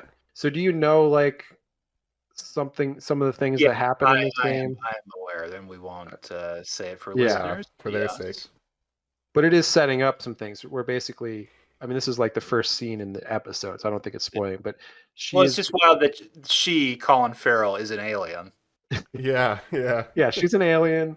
But if you remember at the end of season 1, the big event that happens is obviously they're going to operate on Ellie, who is immune to the zombies, and they're going to do an operation that would kill her to get whatever's in her brain that makes her immune, right? So they're going to experiment on her, but she would not survive this operation. Joel finds out about that and proceeds to kill everybody in that hospital, all the doctors and everything, Mm-hmm. and save Ellie, but doing a morally questionable thing by killing a bunch of people, and then lies to Ellie about it, right? So that sets up this Potentially, yeah. whole season. And so when we meet Abby and her group, we find out that they are the relatives and the children of these people that he killed, and they want revenge, right? Mm-hmm. So revenge is a big theme of The Last of Us Part 2. I'll just say that.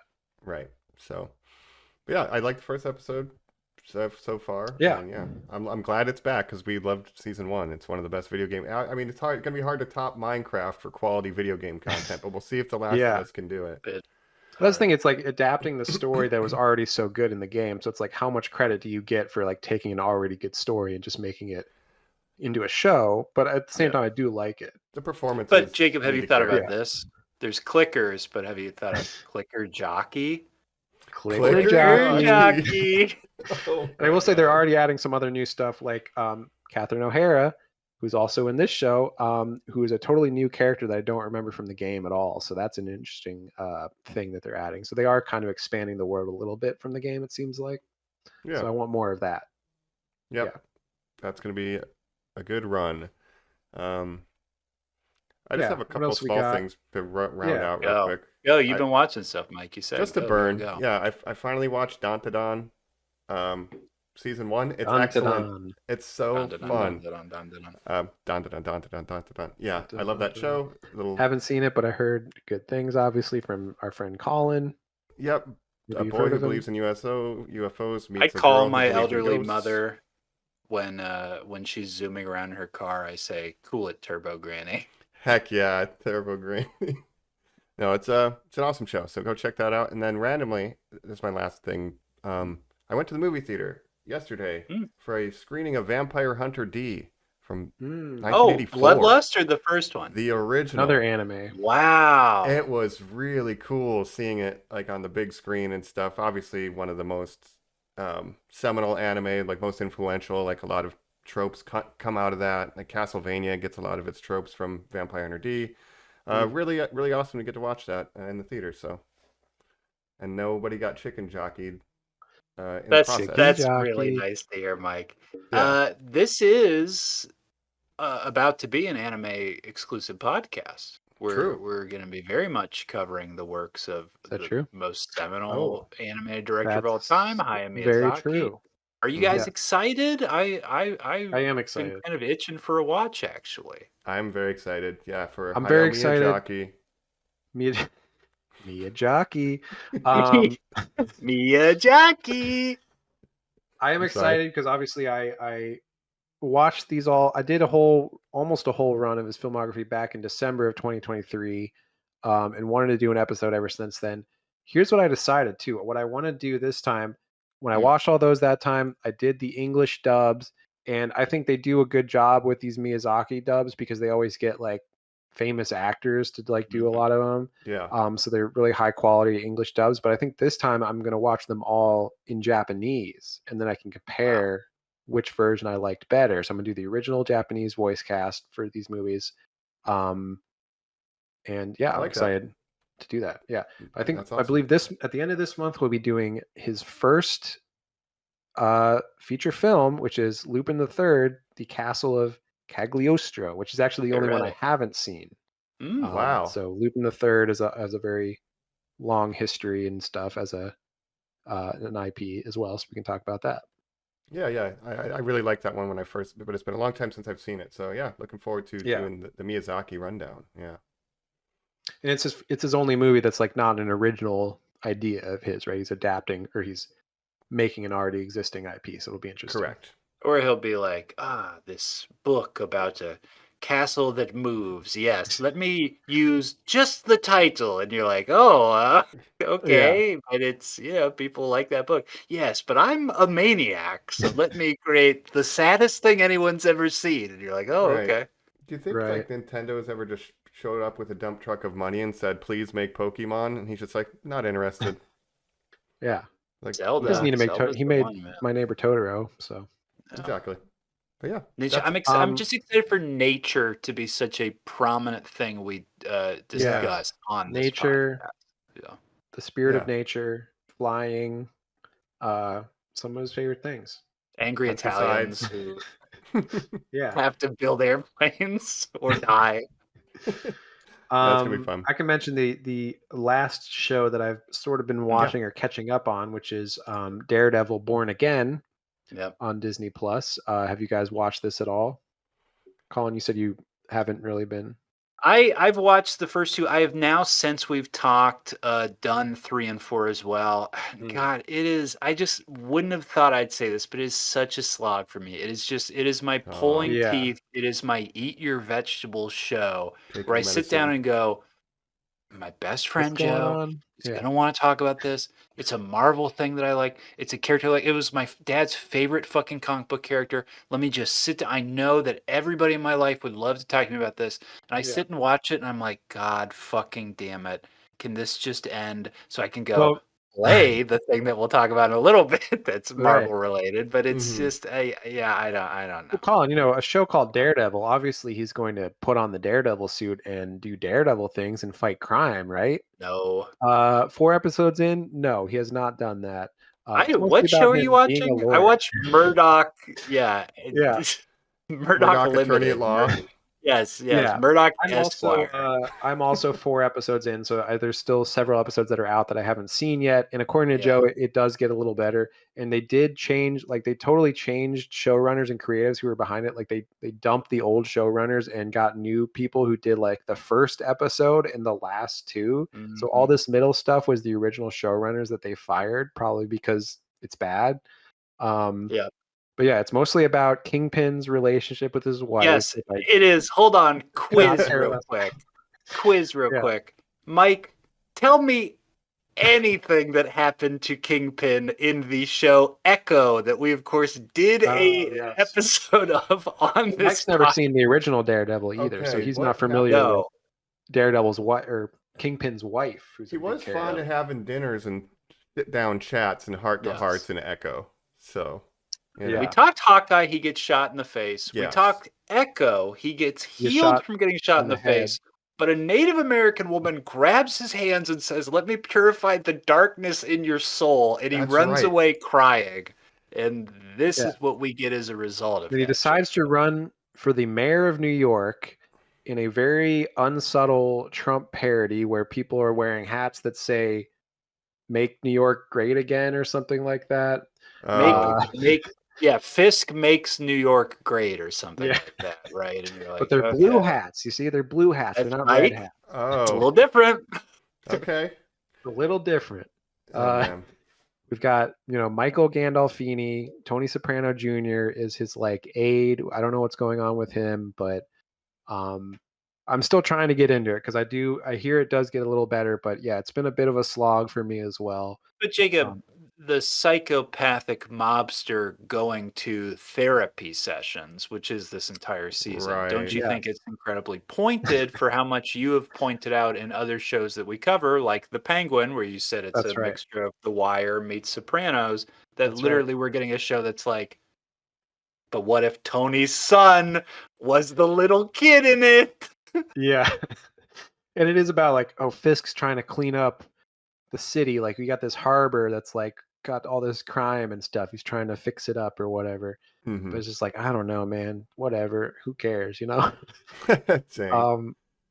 Yeah, Matt Murdock, public attorney at law, trying to help the little man, right? But it's about the corruption of the cops and stuff. And now the cops are using the Punisher symbol, which goes against kind of everything the Punisher believes in. We do get a little John Bernthal cameo, which was my favorite part of episode 4 when he just shows up and is like, "I'm crazy, I'm the Punisher."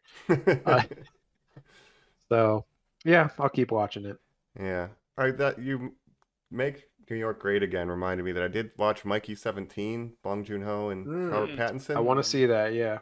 Yeah, there's not a spoiler, but there's a very Trump-coded character that Mark Ruffalo was playing, Right. this autocrat kind of guy, and I just keep thinking, like, this movie would be a lot better if Trump didn't win. Like, it was being developed in a time when he had not become Yeah. president, Yeah, and it's same really for hard this to show, watch Mike. it now that he's, yeah. You can Sure, tell all this sure. stuff where every creator was like, we're so clever, we're going to be the ones who touch on this right Right. before this asshole goes to jail. And now, and Yeah. of course, the mirror universe where we exist, where only darkness occurs, we have these little Yeah. goatees because we're Yes. in Star Trek.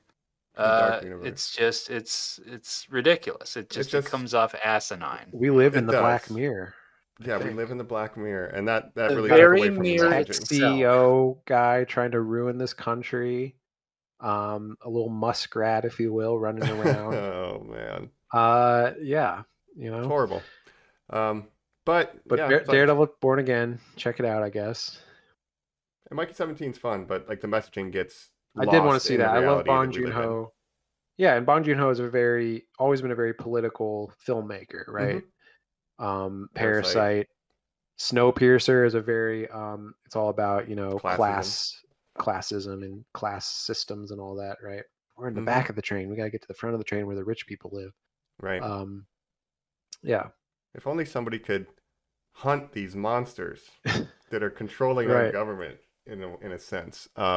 If nobody has anything else on what you're watching, we can go chat what you're playing. We can cover it. Yeah, I think we covered a lot of different shows that are out right now. Definitely check them all out, especially The Pit. Bringing it back to The Pit, and check out Devil May Cry. That's one I'm going to watch, I think. Yeah, I'll tell you, the person who needs to go out to get those monsters, Mike. Speaking of video games, Super Mario Brothers. Hey, yeah. Well, one of them in particular. One of them in particular, yeah. Well, let's keep rolling on to what we're playing. We're back here on Normies Like Us. But we're talking episode 340. And what a year it's been. That's what we were just discussing as we're counting things What here. a year.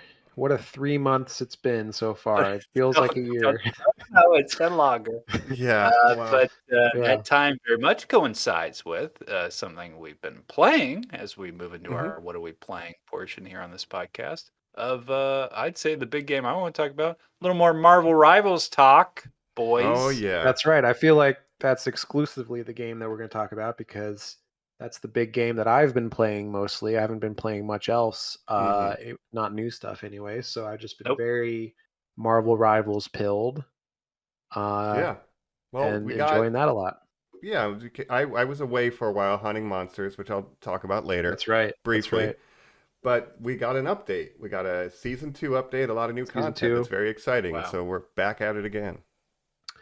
Yeah, and I think when we first talked about this, like season 1 had just come out basically because they just introduced the Fantastic Four, or at least the Fantastic 2. We got Reed Richards and Sue Storm, and then season 1.5 we got The Thing and Human Torch, Johnny Storm. We call him Johnny Storm. And Benjamin Grimm. Do we know? So Jacob, we know we've got now Emma Frost is the newest character at the top of season 2. Yes.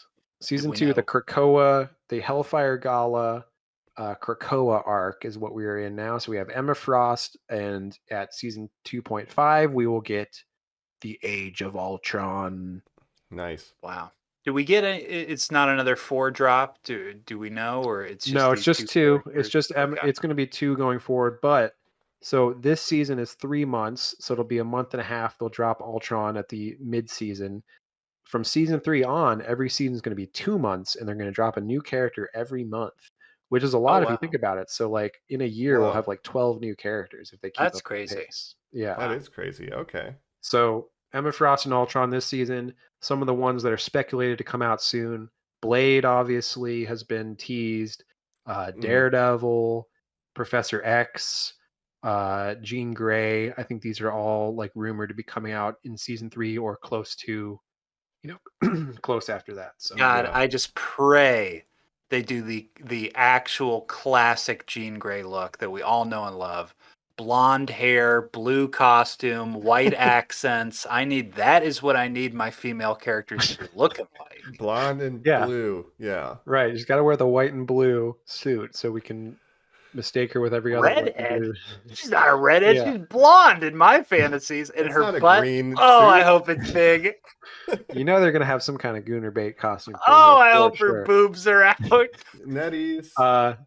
Those yeah, what they're go ahead. marketing. No, there is They an really I issue. got an really ad today on Reddit, and the past Reddit ads I've gotten for this game have been the Sue Storm Gooner skin. It's been Malice from behind saying fastest growing game ever. Like that's been the ad. Sure. The ads I get now, Emma Frost. it's a GIF. It's Emma Frost, and the quote comes up: "All the players know Marvel Rivals has the best skins," and then it transitions from her Default. base look to the mommy all black boob window look. Yes. And truly, it's Yeah. like this is an ad for children. This is like now it's like there's Yeah. like no hiding it. No filter. Well, at the same time, I would defend it by saying Emma Frost, of all the characters, like has always been a very sexual character, like in the comics and stuff. Right. So it's not a surprise that she would be sort of sexualized with some of her outfits and things like that. Like that's her character. Like it makes sense for her. But we don't need every character to be sexualized necessarily. But it's Or fine. I think to make Squirrel Girl, and I quote the internet here, the biggest baddie in the game is like Yeah. what a choice. no, I think my girl Sue Storm, number one in my heart. Magic. Magic. I like Magic. I like Psylocke. They have all got their They're all their baddies. benefits. We they're were- all They're all baddies. baddies. We were joking. And the off. guys, they do some for the guys too. You got some shirtless skins Venom and things. is thick as hell. Venom's Yeah. thick. He's twerking. That's true. There's a twerking emote for Venom only. Yeah. That's right. No, we were mentioning those. We are getting close to the point where we can have the whole squad of blonde ladies. We call it the Karen Yes. squad. We're all here to see Yes, the the manager. Karens. You can Karens add is Thor fun. to that. Add Thor and Star Lord. That's blonde boys. So funny. That's Jake. great, actually. They should just go through the portal, the Black Mirror, if you will, Yes. and just do like Jane Foster Thor skin. It truly changes all the VFX to make her a girl, and I'd be like, that's great. Like you'd Dude, that sell would be a sick so skin. much by doing that. It would be sick. Yeah. And I mean, Yes. there's been some really good skins they've released. They've released MCU skins.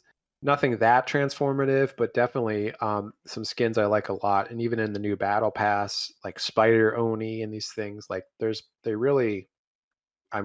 all kinds of good stuff. Since we did a past episode, we have now spent some money. Some of us have bought Yes. A little bit. the season passes, got some skins. We've all sort of maybe using the same main characters. Jacob, you said you were a support main in general, but you've found and lorded new characters. I would say of the three of us, and this might be surprising because Mike was super into it. Obviously, he got distracted by Monster Hunter for a little bit. He kind of turned away from the Rivals for a while.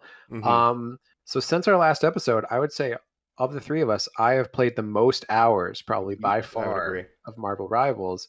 I've gotten Easily. really into it. I've gotten really into the ranked grind, trying to grind my way up, and I am excited to announce on this podcast that I did the highest level I hit last season was Diamond 3, which was higher than I thought I would get, right? So I'm expecting to get I'm trying to get to Grandmaster this season, which is the next level up from Diamond. Wow. So there's bronze, silver, gold, platinum, diamond, Grandmaster, celestial, eternity, one above all, I think. Yeah, That's one how above it all. goes. It's like the That's highest so one. crazy. Yeah. So if I can hit Grandmaster this season, I'd be pretty happy.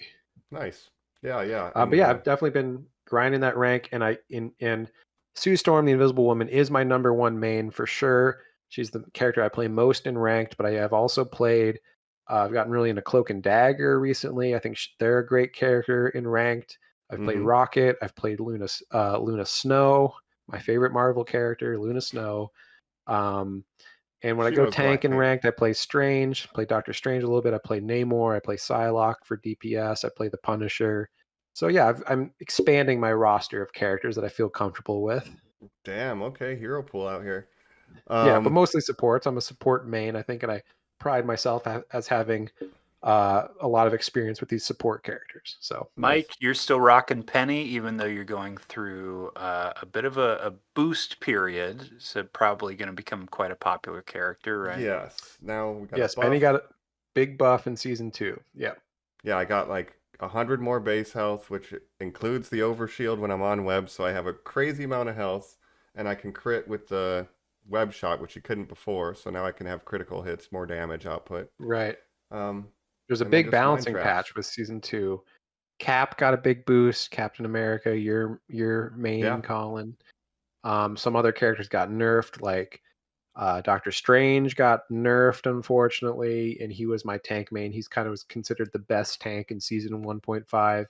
He got nerfed a little bit. They do a good job of like any characters that feel underpowered, they'll buff them, and then any characters that are too strong, they'll try to nerf them a little bit to make things a little more even. Bucky, Winter Soldier, got a nerf because he was extremely strong last season, and people were getting annoyed with him. But yeah, I think I like most of the changes. They changed some of the team up abilities as well, but I think it keeps things fresh. Changing the team up, having team up abilities, I mentioned, is what kind of sets it apart from other hero shooters, and then changing them every season is a very, very smart idea. Yeah, they got rid of the Namor Luna Snow team up that people loved in last season, which was the Ice Squids, but they put Namor into the Hulk Iron Man team up, the Gamma, so now it has Gamma Squids, which are even more OP than the Ice Squids. It's pretty gnarly. Lord. And my boy Rocket Raccoon, they also buffed Rocket Raccoon. So but nerfed we his love little Rocket dash Raccoon. moves. They nerfed his, it was a mixture of a Buffed nerf and and a nerfed. buff because they buffed his healing, they buffed his ult, but they nerfed his movement. And I'm still trying to get used to that because his escapability is a little harder to deal with now. But we love it. We love Marvel Rivals, folks. Yeah, and I've been We love it. We love it. I've been playing again with Jacob grinding. We played together a couple days ago. You know, we play periodically now that the new season's out. I've been playing a lot of Ben Grimm in ranked, because Penny still That's cannot right. solo tank. So a lot of times I'm left out there to dry. But with the addition of Emma Frost, there's actually people Yes. playing tank now because everyone wants to dom with mom. That's so true. Everyone's been Dommy Mommy. Yeah, So it's we're getting 2 tanks now. so the season dropped last Friday. And I think we all played. We all teamed up together, the Normies, with We have Joe and with the our friend for Austin. Yeah, 5 Yeah, of 6. so shout out to we had Austin. the full squad. It was We had a squad of 5. We were playing. We played a bunch on launch day of the new season. Had a lot of fun with it. But Emma Frost really right now is the new thing. So literally every game that you'll go into, someone will try to insta-lock her immediately. She's very popular right now. Hard to get your hands on because people keep picking her. So Well, she's actually good. Let's do a little bit of first reactions on her because Mike Jacob was saying not only were you playing the thing, that you were playing a little Dommy Mommy. What'd you think getting your hands on her? Yeah, so she has a really interesting kit. I think she's anti-dive because she has diamond mode where she becomes a melee character, and then Yes. she has a shield she can put up, and then her Grabs like you by the 15 throat. meter. Oh yeah, she choke slams you, which everybody loves. They Yeah. beg for it. But She puts a cigarette out on my penis, I heard. That's one of her moves. that's She her steps on ultimate. you with high heels. Yeah. Yeah. But Um, she has like a 0 to death melee that can kill like even tanks. Like if you do the combo right, it's like the slam, the kick. I don't know the exact Yeah. order, but there's a 0 to death that she can just basically nuke anyone. And when you kick people, they get pushed back, and so you can kick Yeah. people off the map. People off ledges. And So that's been happening basically, to me a lot. yeah, her main attack is like a Beam. sort of a beam, like a Scarlet Witch type attack for tanks. But then she can go into diamond mode and she becomes a melee character, and that's when she can grab you, choke slam you, throw you down, which stuns you, and then kicks you. And you can kick people off the ledge. You can kick people into walls or other things, and if they hit the wall, they take more damage when they have an impact. So there's It's a lot you Good can do group with her. synergy. Yeah. Yes, she's got a very good power up actually. It's interesting to see these the experimentation that they're doing with characters going forward, and especially if we're going to get that many that you guys said. But Yeah. Jacob, you've pointed out that the Reed Richards pseudo tank where he's the DPS who can become this tank, and now we've got Mhm. this tank who can sort of switch to a DPS mode. I think Yeah. that's they're finding these hybrids to I think experiment she is with. more of almost a pseudo, like an off tank, where she's like, Yeah. I don't think she could be a solo tank, but she works well with a lot of other tanks. Mm-hmm. Like And I like would put Mike, you were her saying, with the back line. yeah. And I think Yeah. the Thing is a great anti-dive tank too. I play a little bit of Thing sometimes, and I clobber people. But like you were saying, like on convoy missions, like on offense or on defense, you'll play Penny. She's a great Yes. defensive tank with her web abilities and her nest and Parry everything, her denial. mines. Mhm. And then on offense, you'll play the Thing and you'll just punch stuff to death and clobber Basically. time. Just Yeah. clobber. And yeah. Beautiful. But I try to get Um, Emma, but if she gets taken, then I'll go with Ben on offense. And then I put a translucent dot on my monitor where her profile is, so I could select her fast. That's cheap. Wow, did you Do really? your homework. You need to play her Yeah. to get your homework done. So it You makes gotta get in sense. there. I think her popularity will wane a little bit as people get more used to her. It's the same thing with every new character. Like when the Thing came out, everyone was picking the Thing for a while. Mhm. And they've done a good job mostly with these new characters. I think Reed Richards was a little underpowered, but they also gave him a buff in season 2. Johnny Storm is a little underpowered. They gave him a buff in season 2. So any player like Black Widow, Scarlet Yeah. Witch, some of these low tier characters, they've been given buffs. They've rebalanced it, and so I think they've done a great job so far. The Mhm. only person they've not figured out is Jeff, who I think has had the biggest drop off in play that I've seen Well, so far. yeah, I think you get a lot of Jeff in like quick play. People don't want to play him in ranked. He's got a fun alt, that you can mess with people by swallowing them and spitting them out. But to compare him to some of the other supports, he's not the highest tier support, like for ranked and things like that. But he does a Oh, lot what of healing. But what a cliff, Jacob, in that we had a whole mode based around and we had the whole meta of using his super move, like you're saying, and then just right after that, nothing. They've not even released another skin for him. That's They true. should. They should. I still love Jeff though. He's a little guy. He's a good guy, but And he the needs to new be the new meta balanced. with Jeff is that you can make they call him flanker DPS Jeff, where he'll take off angles and just shoot at people and annoy them. And his team up with Luna does make his DPS stronger and makes him pretty viable as a DPS And actually. you can't really shoot No him when he's healing, Jeff. underground. Yeah, he's Yeah. pretty elusive. He's got great escapability. He's got Yeah. great survivability. So he's got his benefits, but not my favorite healer. But yeah, Right. Bring me around. Well, I Here's will my other say- theory. Oh, go ahead. Oh, I'll do just a quick joke then and say that they need to fully commit to the bit, and there needs to be a skin pack for Emma Frost called the Findom skin pack, where you just Findom. send her $100. You send NetEase $100, and you get nothing in return. You get a message from Emma Frost that's like, you don't even get the skin, and then she calls you a gooner, and you're like, okay. It's great. like a cameo. Yeah. For that price, Yeah. you should get some like risque photos or something. No, you get nothing. Nothing. You get nothing. You're Wow. strictly simping at that point. What were you about to say, Mike? That's Well, a much more salient and important point. No, I please. guess effectively it's that exact thing. I did get this skin. You for got the Emma the skin? black suit skin. I got it with blue coins or whatever. I didn't spend my money on it, but Yeah. I got it. I've spent a lot my of allies in morale. I'm proud of you, Mike. Well, I've gotten some skins, but I haven't spent that much money really. Like I've bought the battle passes, Yeah. but you get a lot of in-game currency just from playing the game, and then you can use that on skins in the shop. So I've gotten several skins basically for free, and mostly for my characters that I play a lot because I Yeah. like to, put them in alternate costumes. So. I still have that token. I haven't spent it yet. I haven't found a skin that looks good yet, so I'm just gonna hold on to it. Wow. There's the token. There's like $3 Venom deal where you get a token that you can spend in the store. There's a lot of other free ways to get skins. There's the Twitch watching. The Twitch drops every season that you can get a free skin. There's other ways you can get free skins. So there's actually a lot. They give you a lot of free stuff actually for a free to play game. Yeah. Yeah. Netties, feel free to sponsor the show if you want. We're big fans of your product. Yeah. We love Netties. Minute. I do it. You could do a lifetime of ads on this podcast for honestly like 1,000 gold coins each. It would cost you nothing in the long Give me a run. Gooner skin. Yeah. And the other funny thing from this season is they did buff the behinds of some of the characters. No. Where they made their butts bigger in certain suits, it seems like, and not just the female characters too, because people were comparing like Moon Knight's butt to his Moon Knight's butt this season, and they're like accentuating it in him and Venom and some of these other characters. Oh wow! So they're really going in on the Gooner audience and being like, Did look, you this see is what the you want. post on the subreddit that was totally unironic that people are parroting now, where it was like, this game is is a Chinese psyop to make young teen boys gay, making these butts bigger and bigger and bigger.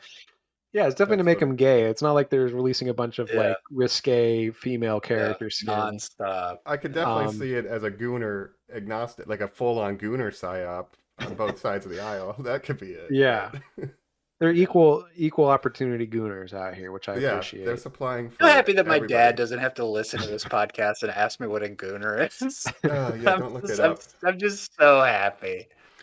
Like Magic, they have an old school X-Men skin cool. for Magic, and her butt's a little bit bigger than in her base. They did that though. All right. Yeah, I do like the blue and yellow X-Men suits. Release a bunch of those. Like those are great. Oh my god. Every X-Men should have those. Yeah. Yes, we should be able to. Are you excited for what characters are you excited for? Professor X, who I know is going to be a support. Ultron's going to be a support. Daredevil, I'm sure he'll probably be a DPS. I think it would be cool if Daredevil, he could like see through walls because he uses other senses, right? We've got someone who does that. Moon Knight. Who? Punisher for a couple seconds. If you go behind a wall, you can retain your image. Yeah. I saw somebody say that Daredevil is a character that should always be able to see Psylocke and other characters that go invisible because he's using his sense of sound. So the invisibility stuff shouldn't work against Daredevil. That would be a hard counter to Sue Storm. Yeah, that'd be pretty crazy. Yeah. But it makes sense. I've said before, my number one skin is the Captain America as a werewolf skin. I'd really like to get that. And then my number one character, I even think I said in our last episode, is Colossus. I think a Colossus tank. But to change he's gotta it be up, on the way. Yeah. You've got these Hulks that are so bash forward, and even Clobbering Time thing has this incredible, left hook or haymaker, whatever the hell it is. I would like to see a strong Colossus, like an okay tank, but defense forward. Like it's all about making your teammates invulnerable. Like he's all about just like passing that skill or like buffing them while doing a punishing move. I think would be. I like that, and he should have a team up ability with Magic. 100%. Yeah. Yeah. And I want a tank that's Cyclops. That's Cyclops crazy. is a tank? Like from the show. You know how he was in X-Men 97? He's freaking brolic big as blasting hell. boy. Yeah, that'd be crazy. Sliding around with the beam. Because is there any ranged tanks? Not really. Like that would be cool. Long range like that. I don't think. I mean, Magneto a little bit. It'd be so interesting to try cool to have like he has a little bit. That could be interesting. Melee. Yeah. I want to slide. I like that they are adding. They're making some characters you think, well, obviously they'd be DPS or whatever. They are putting them into either support or tank roles because too many duelists. They already have. Yeah, they have like 35 duelists or whatever, and they to like the tanks and the vanguards and the strategists pool is much more limited. So I like that they're adding. So like this season, we're literally getting a tank and a support instead of more DPSs. So that's good because supports, it is getting. I love all the supports that I mainly play, but I'd love to get some new characters. I think Professor X will be a support, and we know what he looks like in the game now. We know he's going to be a walking, non-wheelchair using Professor X, and he's going to have Cerebro helmet on his head, which is kind of his current look in the comics, right, Colin? And Krakoa? Yeah, it is. I'm a little disappointed that you don't just play as, like, say, a Cyclops character, carrying him like a bride across the threshold, and that's your character. I thought they could do the hover wheelchair. I think it'd be hard to code an actual wheelchair into the game because of like mobility and stuff, but I think a hover wheelchair could glide around, but it seems they're going to be doing a walking Professor X. So is Wakanda wheelchair accessible? I'm not sure. Right. The hover one would work. Of course, my take on the whole Krakoa area, I did tell Jacob this the other day, is that I don't like it as a longtime X-Men fan. It's by one of the better writers, but I really can't stand this era. And to liken it to a meme, all it wants to do is eat hot chip and lie and be gay and make every character basically just bisexual and me. I'm surprised that like Magneto isn't a bigger part of like the storyline in this game because it's all so Emma Frost based, but it's like Magneto is like when I think of Krakoa, I think of Magneto, but he's already in the game, obviously. But it's kind of weird how they're doing some of the stuff. Like last season was a big vampire thing with the Fantastic Four, which doesn't make a lot of sense. And then they teased Blade, but we still haven't gotten Blade yet. They moved him to a different location. So the kind of joke is like, what if they never release Blade and he's just in a different location every season as like a tease? Oh no. And he never comes out, just like the Blade movie that'll never come out. Oh, but you hear him through a door. Hey, I'm in here. Hey, Blade. Juggernaut could be a tank. Oh, man. That's the thing. You go down the rabbit hole. Like a Mystique duelist who can transform like Loki does. That's interesting. I'm telling you, a Nightcrawler who's got a cooldown, who's basically using Doctor Strange's portal, like that. But he should be able to like instantly teleport to places within certain limit. But how would you buff that, Jacob? Or how would you nerf that? How would you control that? Well, you'd have to have a cooldown, so like he could do it. I'd say he could have 2 times, and then there'd be like a 25-second cooldown or something. 25, like that. I'd want to give him because it'd be a pretty powerful power. Yeah, he gets a grapple and he can teleport someone with him, an ally or an enemy. And that would be crazy. That's wild. Yeah. And then it's just all sword-based moves. Like he's such an easy DPS. Yeah. Right.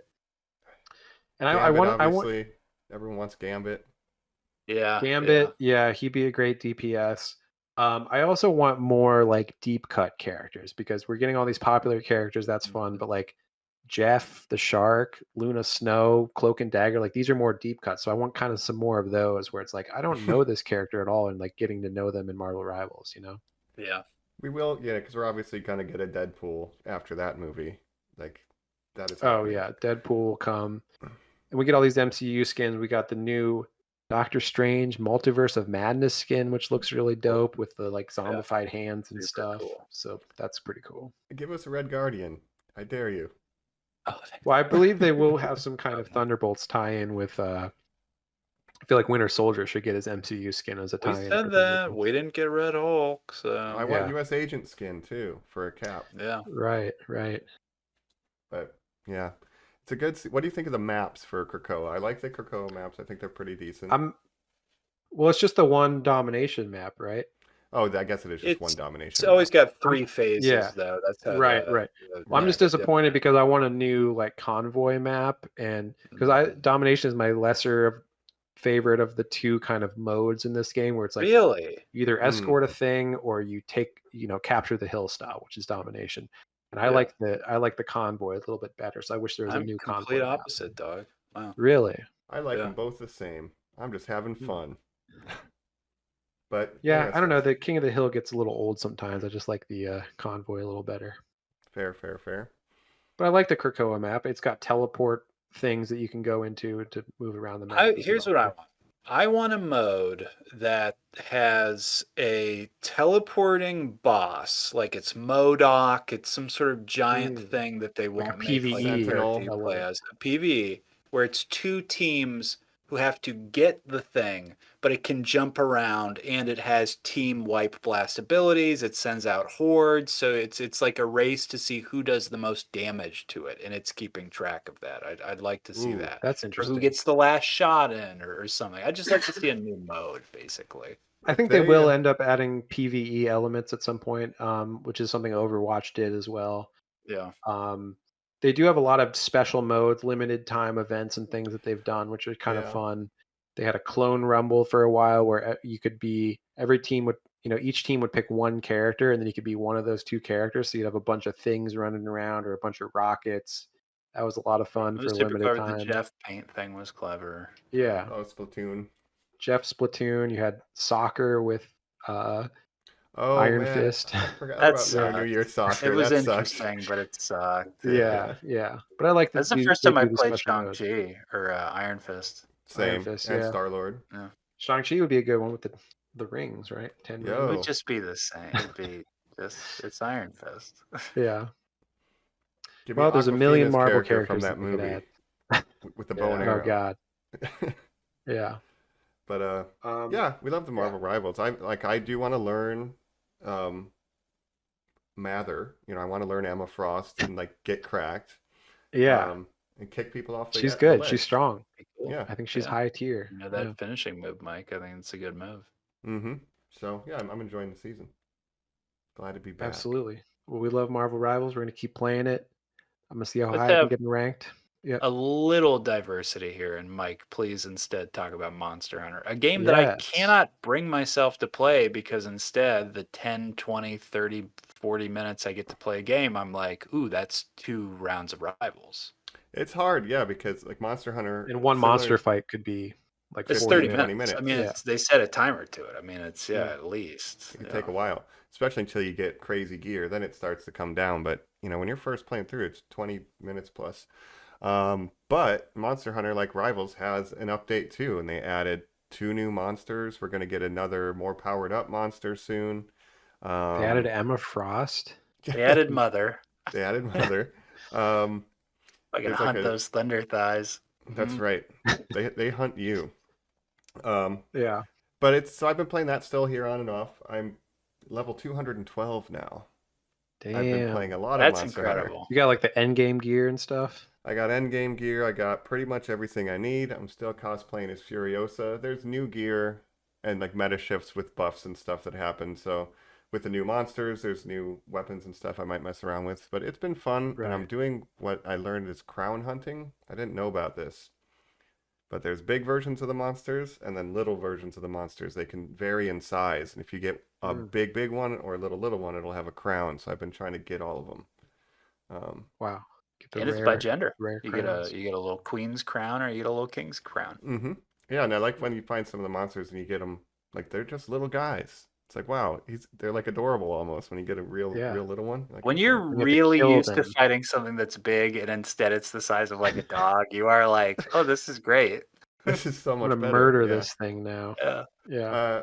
We have a group for Monster Hunter, and one of the people in there is really, really high level, and they collect investigations. So if we're lucky, I can hop on and get the crowns through them. I've been getting them handed to me, so I'm cheating, Okay. but That's cool. it's been fun. Yeah, and then I tried Starfield, got bored, Wow. and tried Fallout 4 again. Rip. And I went to my elevator on my water tower, and the buttons disappeared because of a glitch. So I'm like, well, I guess we're done with this Oh too. no.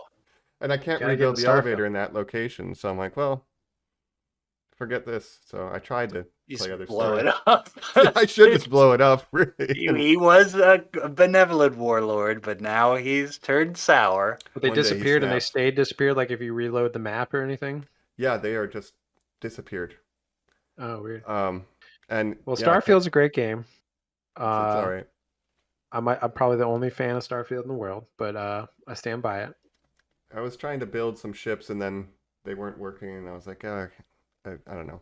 I like the shipbuilding. Yeah, the shipbuilding is kind of finicky. There's a lot of rules to it. Like you have to build a proper ship or it won't align right and stuff. But And they don't let you leave the shipbuilder if it's not functional, so you can't get part Yeah. way done and then like call it a day. Like you're stuck Right. until That's you. annoying. So And that's you gotta really annoying. like pre-buy all the parts that you want and stuff, and it is a little complicated, but yeah, you need an engine, you need different parts for the ship, or it won't work. And not Um, every building station has the same parts. And even if you build yes, your own yeah, building station, you don't have all the parts in the galaxy. You have to. So that's annoying. I'll put a mod yeah. in, but But I like the settlement building, the outpost building and stuff. I got into that, mining different materials. You know me, I love to mine, I do love to you yearn for craft. the mines?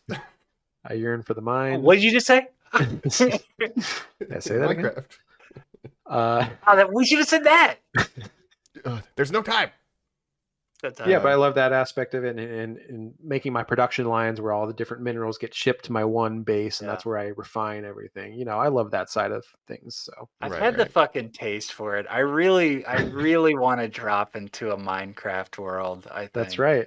Wow. We gotta boot up the old Atom server and get back on. I had so much good builds in there. Playing now on the Portal mic, doesn't that just sound like so nice to just be able to download it and be able to do it mobile? Oh man, yeah. Just chilling like on your couch. That seems Yeah. ideal. Yeah, just Yeah, well, you can play Minecraft on a Switch. play Oh yeah, Minecraft on yeah, and I did. Minecraft. I recall. Yeah, I remember it running like it would probably play on my toaster. yeah. Nice. We get a Steam Deck. Oh, Could I this guess be and just yeah, that's Mike.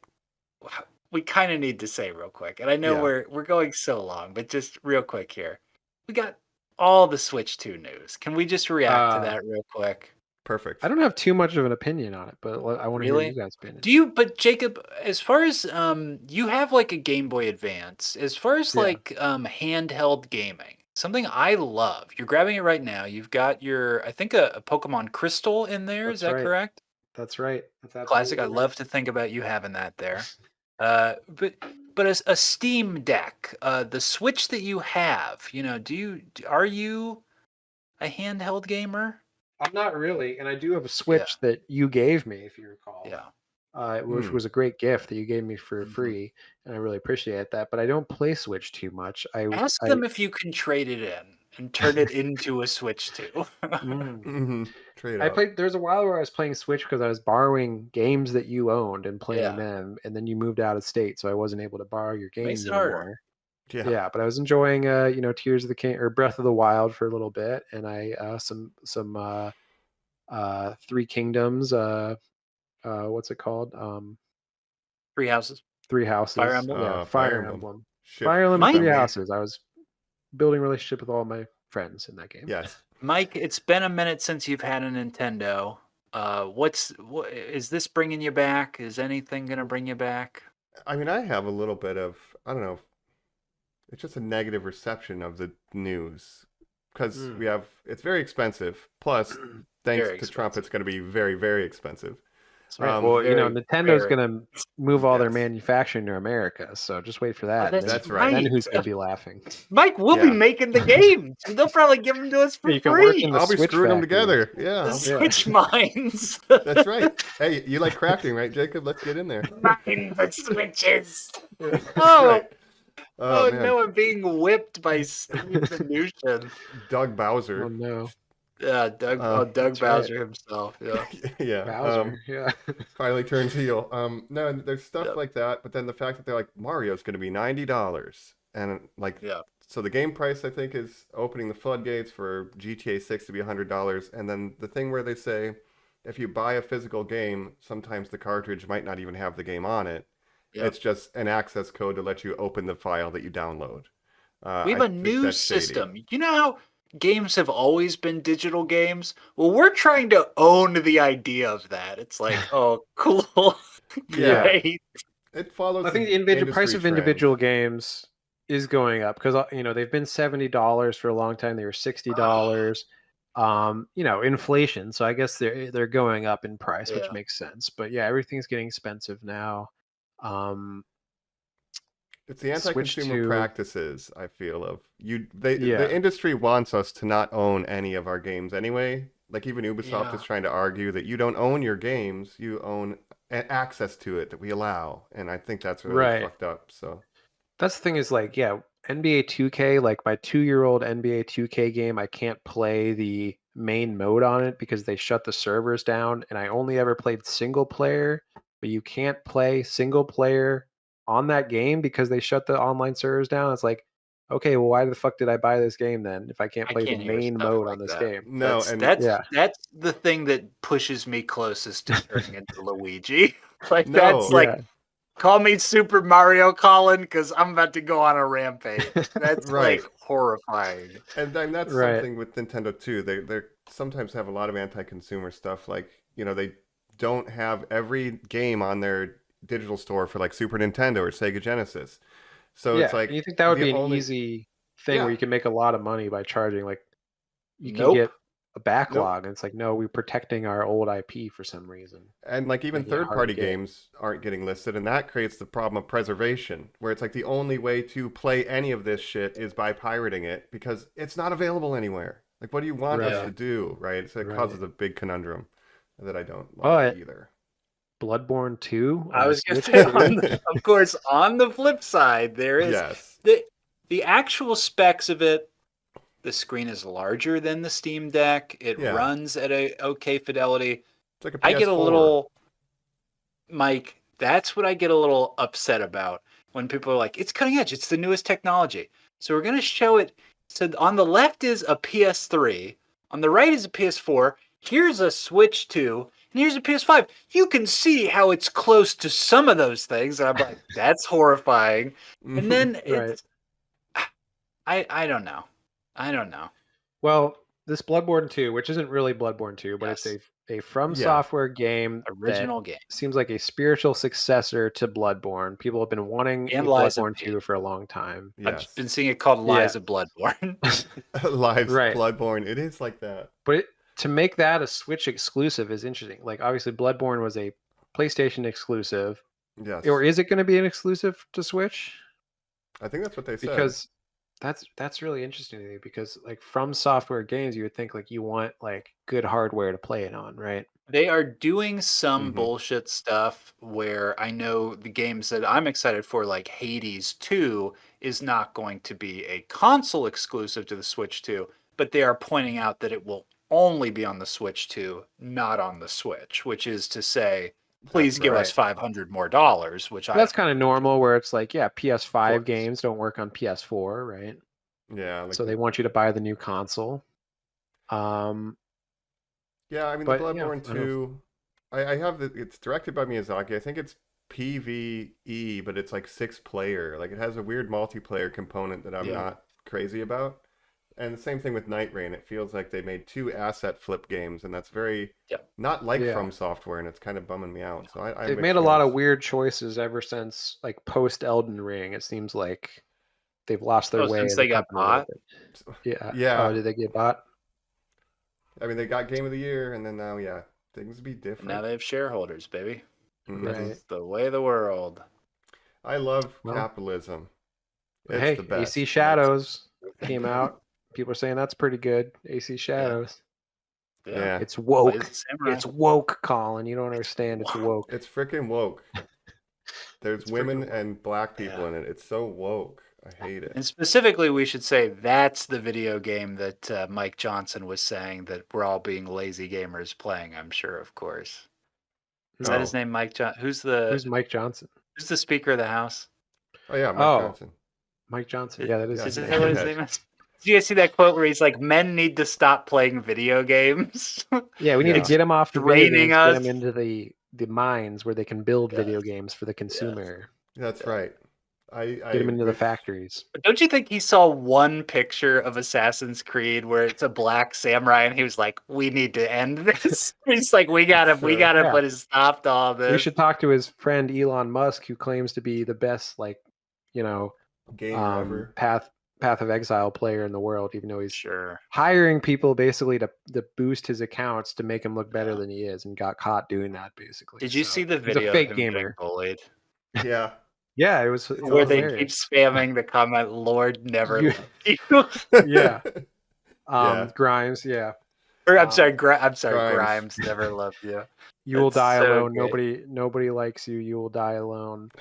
Yeah, So that's what they should be saying to him because we can get him to just, end it Kill all you. himself. We don't need Luigi, if he that's can right. Luigi himself. Well, Go to Mars. In Minecraft, In Minecraft. in don't arrest Minecraft, me. in It's Minecraft. the historically Don't send me worst to El crash Salvador. out post breakup ever, though. Don't send me to El Salvador, please. Please, I'm so scared. Oh God, Yeah, we love Elon. We love Everyone America. and everything. he's the best and gamer all love I've ever Tesla. seen. fucking Nazis. Yeah. Tesla, I love Tesla, dude. Tesla, I Oh, love the Tesla. best. Tesla. There is a Everything lady at is work computer. who got one, I want to say like January 20th. And she was so proud and happy of it. And now we go to meetings with her and she's like, can you believe I bought this at the worst fucking time? Yep. Yeah, why'd you do that? Yeah. Oh, I that's don't crazy. know. But I think I will maybe never own a gaming console again because I bought the PS5 to bring it back around and I never used it. And I'm always gaming on my PC. If Yeah. I want to do mobile, Right. I might just buy a Steam Deck or something. I think that's where Sure. I'm at. I think I'm. Yeah, I've been a PC guy for a long time, PC gamer. And I've not really owned a console. I own a Switch that Colin gave me. And I used to play PS4. That was my old roommate's PS4. Mhm. But I haven't owned really a console since Xbox 360. So, Right. Wow. but I have a lot of games on my computer. And I think that's the best way to do it because I buy so many games on Steam sale. So which is how I'm going to probably buy AC Shadows in a year. Like I Mhm. buy every Assassin's Creed Mhm. game when it's $15 on sale. Penny, As you penny should. dollar. Yeah. And you're an avid gamer, Jacob, and you play a breadth of the genre. You do not just stick Yeah. to one thing. You read about something that sounds interesting, and suddenly you'll be playing Balatro or one Yeah. of these.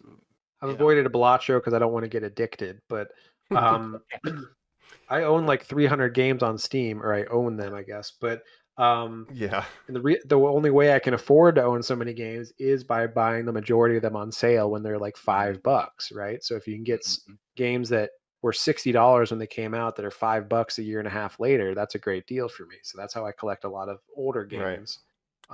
But yeah, for new releases, a lot of times I'll wait until they go on sale. I have less than 15 games in my backlog. I am someone who's Wow. very selective in what I buy. Like it's just different styles, and I'll be obsessed with like one game for a long time. But yeah, I'll get I'm stuff so on sale, but impressed I'm by very that. rare. Yeah. Yeah, I have like 300 games in my Steam library. A lot of them I've never played before because I'll just buy a bunch of games when they're on sale and say like, "Oh, I'll get to it at some point." A lot of them I've Right. never heard of. Yeah, Desert I Island, even why own not? like AC the Viking one. I own that Yep. game and I've never played it. I've never installed it. So, AC but Valhalla. one day I'll get bored of all my current games and I'll See, say, "Let me try this Viking Assassin's Creed." my Portal now comes with a PS whatever account where I get the Yeah. online and the Oh back yeah. catalog for PlayStation or Oh whatever, and yeah. it's select PS5 games, PS4 games, PS3 games, all the way down to PS2 games. Mhm. And I always get analysis paralysis when I have that opportunity. That's why I'm not good about that stuff. I need a dedicated console that I sit down and go, this is the thing I bought for it. I slot it in. I Yep. go, okay. Hulk shoots the laser at Namor. We're good to go. Sure. Yeah. Yeah, that is a problem for me where I'll look at my Steam library and it's like, I want to start a new game. Which of these 300 games should Yeah. I start? And then I spend like 15 minutes looking at the list and then I decide to not play anything and just like go to bed. So Right. I've had that problem before for sure. Fair. But yeah, different styles. But everything is computer. Everything's Everything computer. is Can I computer. tell a quick quote my brother said about Minecraft in general? Please. Yes. I told him that we did the episode and that I saw the movie. He said, interesting, interesting. And he kind of talked about how when he started working on Creo, which was Hasbro's Lego-based things, like mini block construction figure toys, right? Mm-hmm. That his project manager was like, you guys should play this game, and gave it to the whole team. Minecraft, this way you can think outside the box. It's like adult Legos and stuff. And all these artists, they sat down and were like, we love this. They built all these houses and stuff. The first night cycle where the creepers came around and blew everything up, they were like, oh, you built all this stuff and then it blows up? fuck this. And immediately they all put the game down. Well, they should play creative mode because there's creative mode versus survival mode where you can just build whatever you want in True. creative mode. Right. There's True. not the survival aspects of it. Yeah, Um, that's true. But it is funny to think about Minecraft and what it led to, and now we have Fortnite Lego Edition, which is just a Lego Minecraft within the game of Fortnite, which is a totally different game from the main game of Fortnite. So Oh weird. yeah. Yeah, but Uh, yeah, everything really is computer. Yep. Yeah, chicken jockey. Digital third space is chicken jockey. Well, we'll go to Diamond final armor, full thoughts. set. Yeah. We're back. You're on Normies Like Us. Where we're doing Whatcha, episode 340, because it is episode 340. It's been a lot of them. We're winding down here. We're doing final thoughts. We were just talking off pod a second ago about King Kong, Peter Jackson's King Kong, the last film we did to wrap up our last long form series. So we will remind you again, of course, that coming up on this, we will be doing our new series on That's the right. films of Hayao Miyazaki and going through there. And probably In cook 2 up a fun weeks. bonus. For that Mhm. one, 2 because weeks. that'll be the Maybe end of it. We'll have it next week. We'll talk about what we're going to do, I think, off pod. But should we watch one of his fail sons movies, Jacob? Should that be the Oh. bonus? Is that we all take a shit on Goro? It's either we take out Goro or we pick like a Ghibli movie that he did not direct. or Yeah, do something. you Right. do like well, there's Grave of the Fireflies? Do you do the Cat Returns? Do you do I like Whisper some from of Whisper of the Heart is a good Whisper one. the Heart, like one of the cutest Mm. But movies if you want to ever, do yeah. a bad one, yeah, Goro Miyazaki, Tales from Earthsea, which was a one that he directed, which got very Yeah. bad reviews, and people are like, this is like the worst Studio Ghibli movie ever made. So we could do that. There's also a weird. Oh, this is what we should do. There's the weird CG animated Studio Ghibli that I believe Goro also Oh. directed. The Oh, Witch's Daughter, the Little Witch, or Yeah, whatever let me it's look up what called. that's Yeah. called. Yeah, that might be a We could good do candidate. we could do other influential 90s anime movies. We could throw on either Akira or Ghost in the Shell, I think would be kind of interesting. Those I are would good love movies. that. I mean, I Yeah. just watched Vampire Whisper Hunter the D Heart is again, really so- good. We could do Um, Vampire Hunter D. Well, I'm just in that or Vampire era. Hunter. Yeah. Yeah, Whisper of the Heart is a really good one from '95, and that was directed by Yoshifumi Kondo, who sadly died in 1998. So he was kind of seen as like he was going to take over from Miyazaki. Miyazaki was like his mentor, but then he sadly died young. Only movie he directed, is that right, Jacob? Yeah, I think so. Oh wow. And Earwig and the Witch is the one directed Earwig by and Goro the Witch. Miyazaki. It's a CG animated. It looks insanely weird, bad animation, and did not get good reviews. So Can I throw out, and again, we'll talk about this the whole long series. We've got like what Yeah. another year. It's a bunch of movies, right? It's a Jacob? long Yeah. one. It's a long Right. one.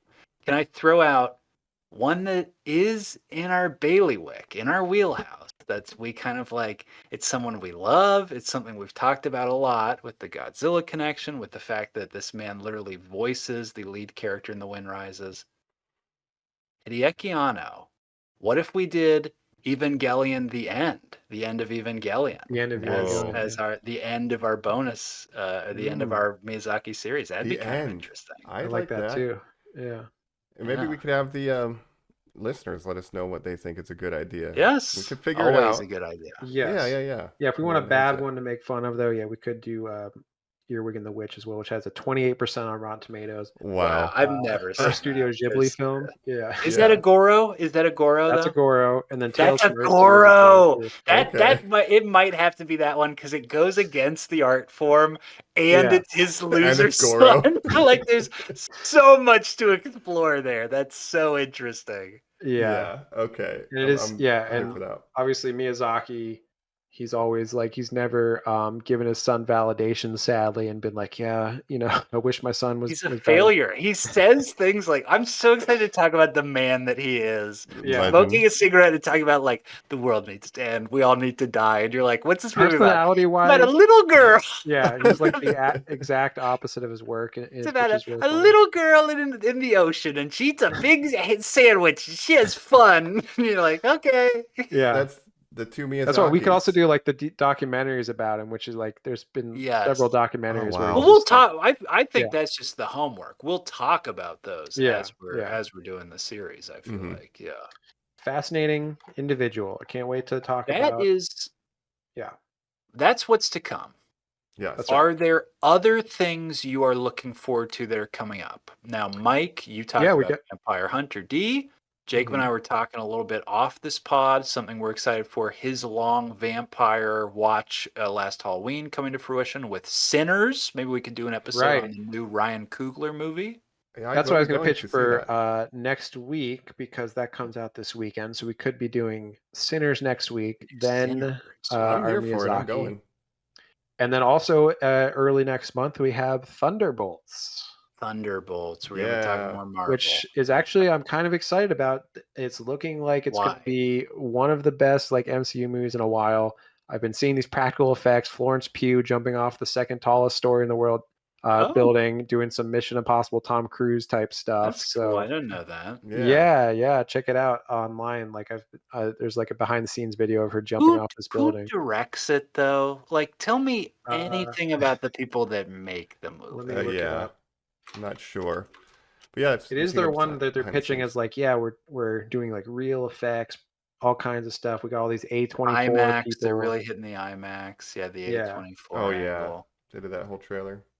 It's directed by Jake Schreier, who Who's did that? he directed the last movie he directed was 2015 Paper Towns, which is an adaptation of a John Green novel. Okay, what's and then that? he did Robot and Frank. Okay. Okay. Oh, I know that movie. Paper Towns is like a YA. So he's an indie guy that they can bully. Okay. So yeah. Yeah, seems That's like cool. it. But he No action That's background. good. That's always good. That works for them. That's good. That worked. No, out- but I mean the trailers. I mean the villain looks very interesting. Obviously the ensemble. So I would say I'm definitely more interested than like Captain America. I was for Yeah. that one. So yeah, I'm I've a little publicly optimistic said- about this one. Yeah, I've publicly said I was more excited about this than pretty much any Marvel thing in the last couple of years, just because of Yeah. the ensemble. So Yeah, but you We'll see. love Florence Pugh. The ensemble I and the love villain. Florence Do you guys Pugh know and about? Wyatt Like, Russell? when- Do you guys know anything about the villain in this movie? In that Um, movie, yes, I know yeah. the Sentry. Yeah, Sentry. Yeah, it Yeah, looks he's very. cool. Yeah. So the Void, right? The Void. Avoid the Noid. So- There is So new. we'll see. That's early next month. Yeah. Right. And I just want to throw out anime related now. I think it just came out. There's a Hideaki Anno produced, and I think he was a writer. There's a new Gundam show that Hideaki Anno worked on. Mm. So Fuck it's like, yeah. Shin Uh, Gundam. not Yeah, bitch. Shin Gundam, Shin Mike, Gundam. really? And then there's the new Shinichiro Watanabe, the guy who did Cowboy Bebop and Samurai Champloo. He has Lazarus as his new series. Wow. So I love Cowboy That's, Bebop. that seems big really names in the cutting anime edge, space, hey? making Huh. waves. Yeah. Yeah. Yeah. I love 90s anime. Cowboy Bebop, Ghost in the Shell, Ninja those Scroll. kind I of. think called Dragon Ball. I don't know if you've ever heard of it. I've Z. never heard of that one. Yeah. I have something I would like to show you and an update on my continued obsession with Alien Romulus, guys. Wow. First of all, You can I watch it on Hulu. purchased this VHS limited edition You're sick. VHS. Wow. You're Alien sick, Mike. Romulus. You have a sickness. But do you have a VCR? No. I have a sickness, like Colin said. That is Yeah. a I have problem. this- That is a You're problem. sick. You Very need to get a limited VCR so you VHS. can watch that. I would love to see what that quality looks like.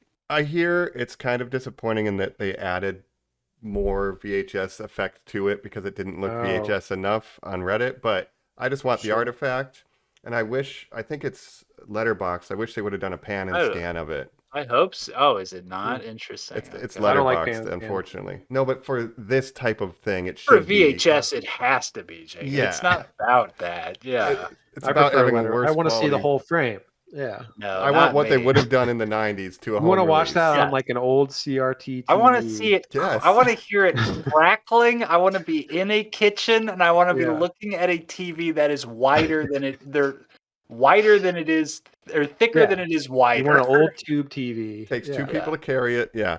But I Yes. got that. But the real update is, you remember these?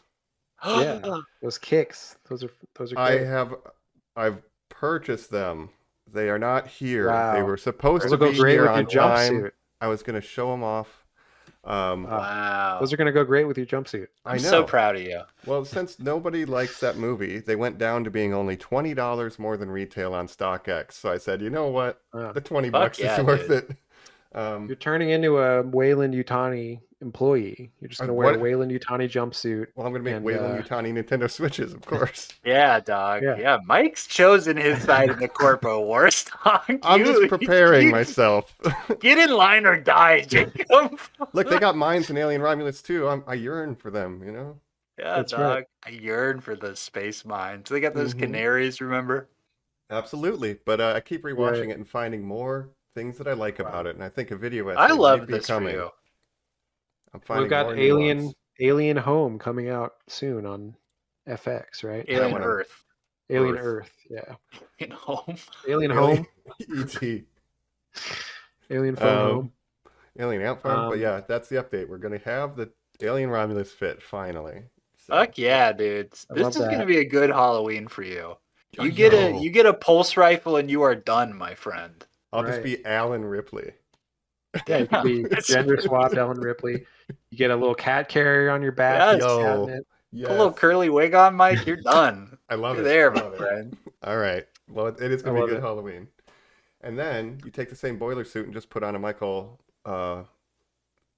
mask from Halloween. You got a 2-for-1. It's all boiler That's suits, right. baby. That's right. You eat a dog. Me too. I Go love meet your that. friend Corey in the sewer. Shot him Ooh, 9 I hate times. Corey. Corey Cunningham. Oh, I hate your friend my Corey. though. understudy. He's my understudy. Don't you be tell mean me to about Corey. Corey. Corey Yeah, in we the got some house. great. I think I'm excited about our upcoming slate. We got some new movies coming out. Sinners, like we said, Yeah. Thunderbolts, and later on, early this summer, we've also got, of course, Superman, Fantastic Four, Fuck yeah. Final we Reckoning. got new Mission Impossible. We got new Jurassic Park. I don't know. Scarlett maybe it'll be good. Johansson. Maybe. Yeah, New Jurassic Park.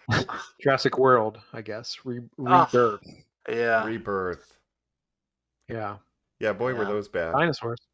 But hey, Mission Impossible, Superman, Fantastic Four. That's a big trio for summer movies, I think. Mhm. That is. Get ready. Yeah, stuff's ready. coming down the pipeline. A lot of fun episodes. April's almost over. Shockingly, listeners, we're heading towards May. As I told Mike right before it started, Jacob, you know what that means? It's gonna be May. That's exactly right, my friend. That's exactly what I pulled on him. Thank you, man. sir. You guys We'll are perfectly go out on insane. that one. Yeah. Do your taxes. April Do your 15th. taxes, y'all. Happy, I think, tax day the day this releases. So we hope you got done. That's right. Yeah, and thank you for being a listener for 340 episodes. I doubt there's one out there who can say that, other than maybe the one of the three of us. But if you can, we'd love to hear from you, especially. What's going on? What do you like about the show? What would you like to see from it going forward? Hit us up at normies_like_us on those socials to tell us. Rate, review, subscribe as well, and check out the YouTube. Yeah, That's right. absolutely. That way you can see the jumpsuits. And get yourself a jumpsuit, because guess what? We've been your hosts. This is Colin. This is Mike. This is non-jumpsuit Jacob.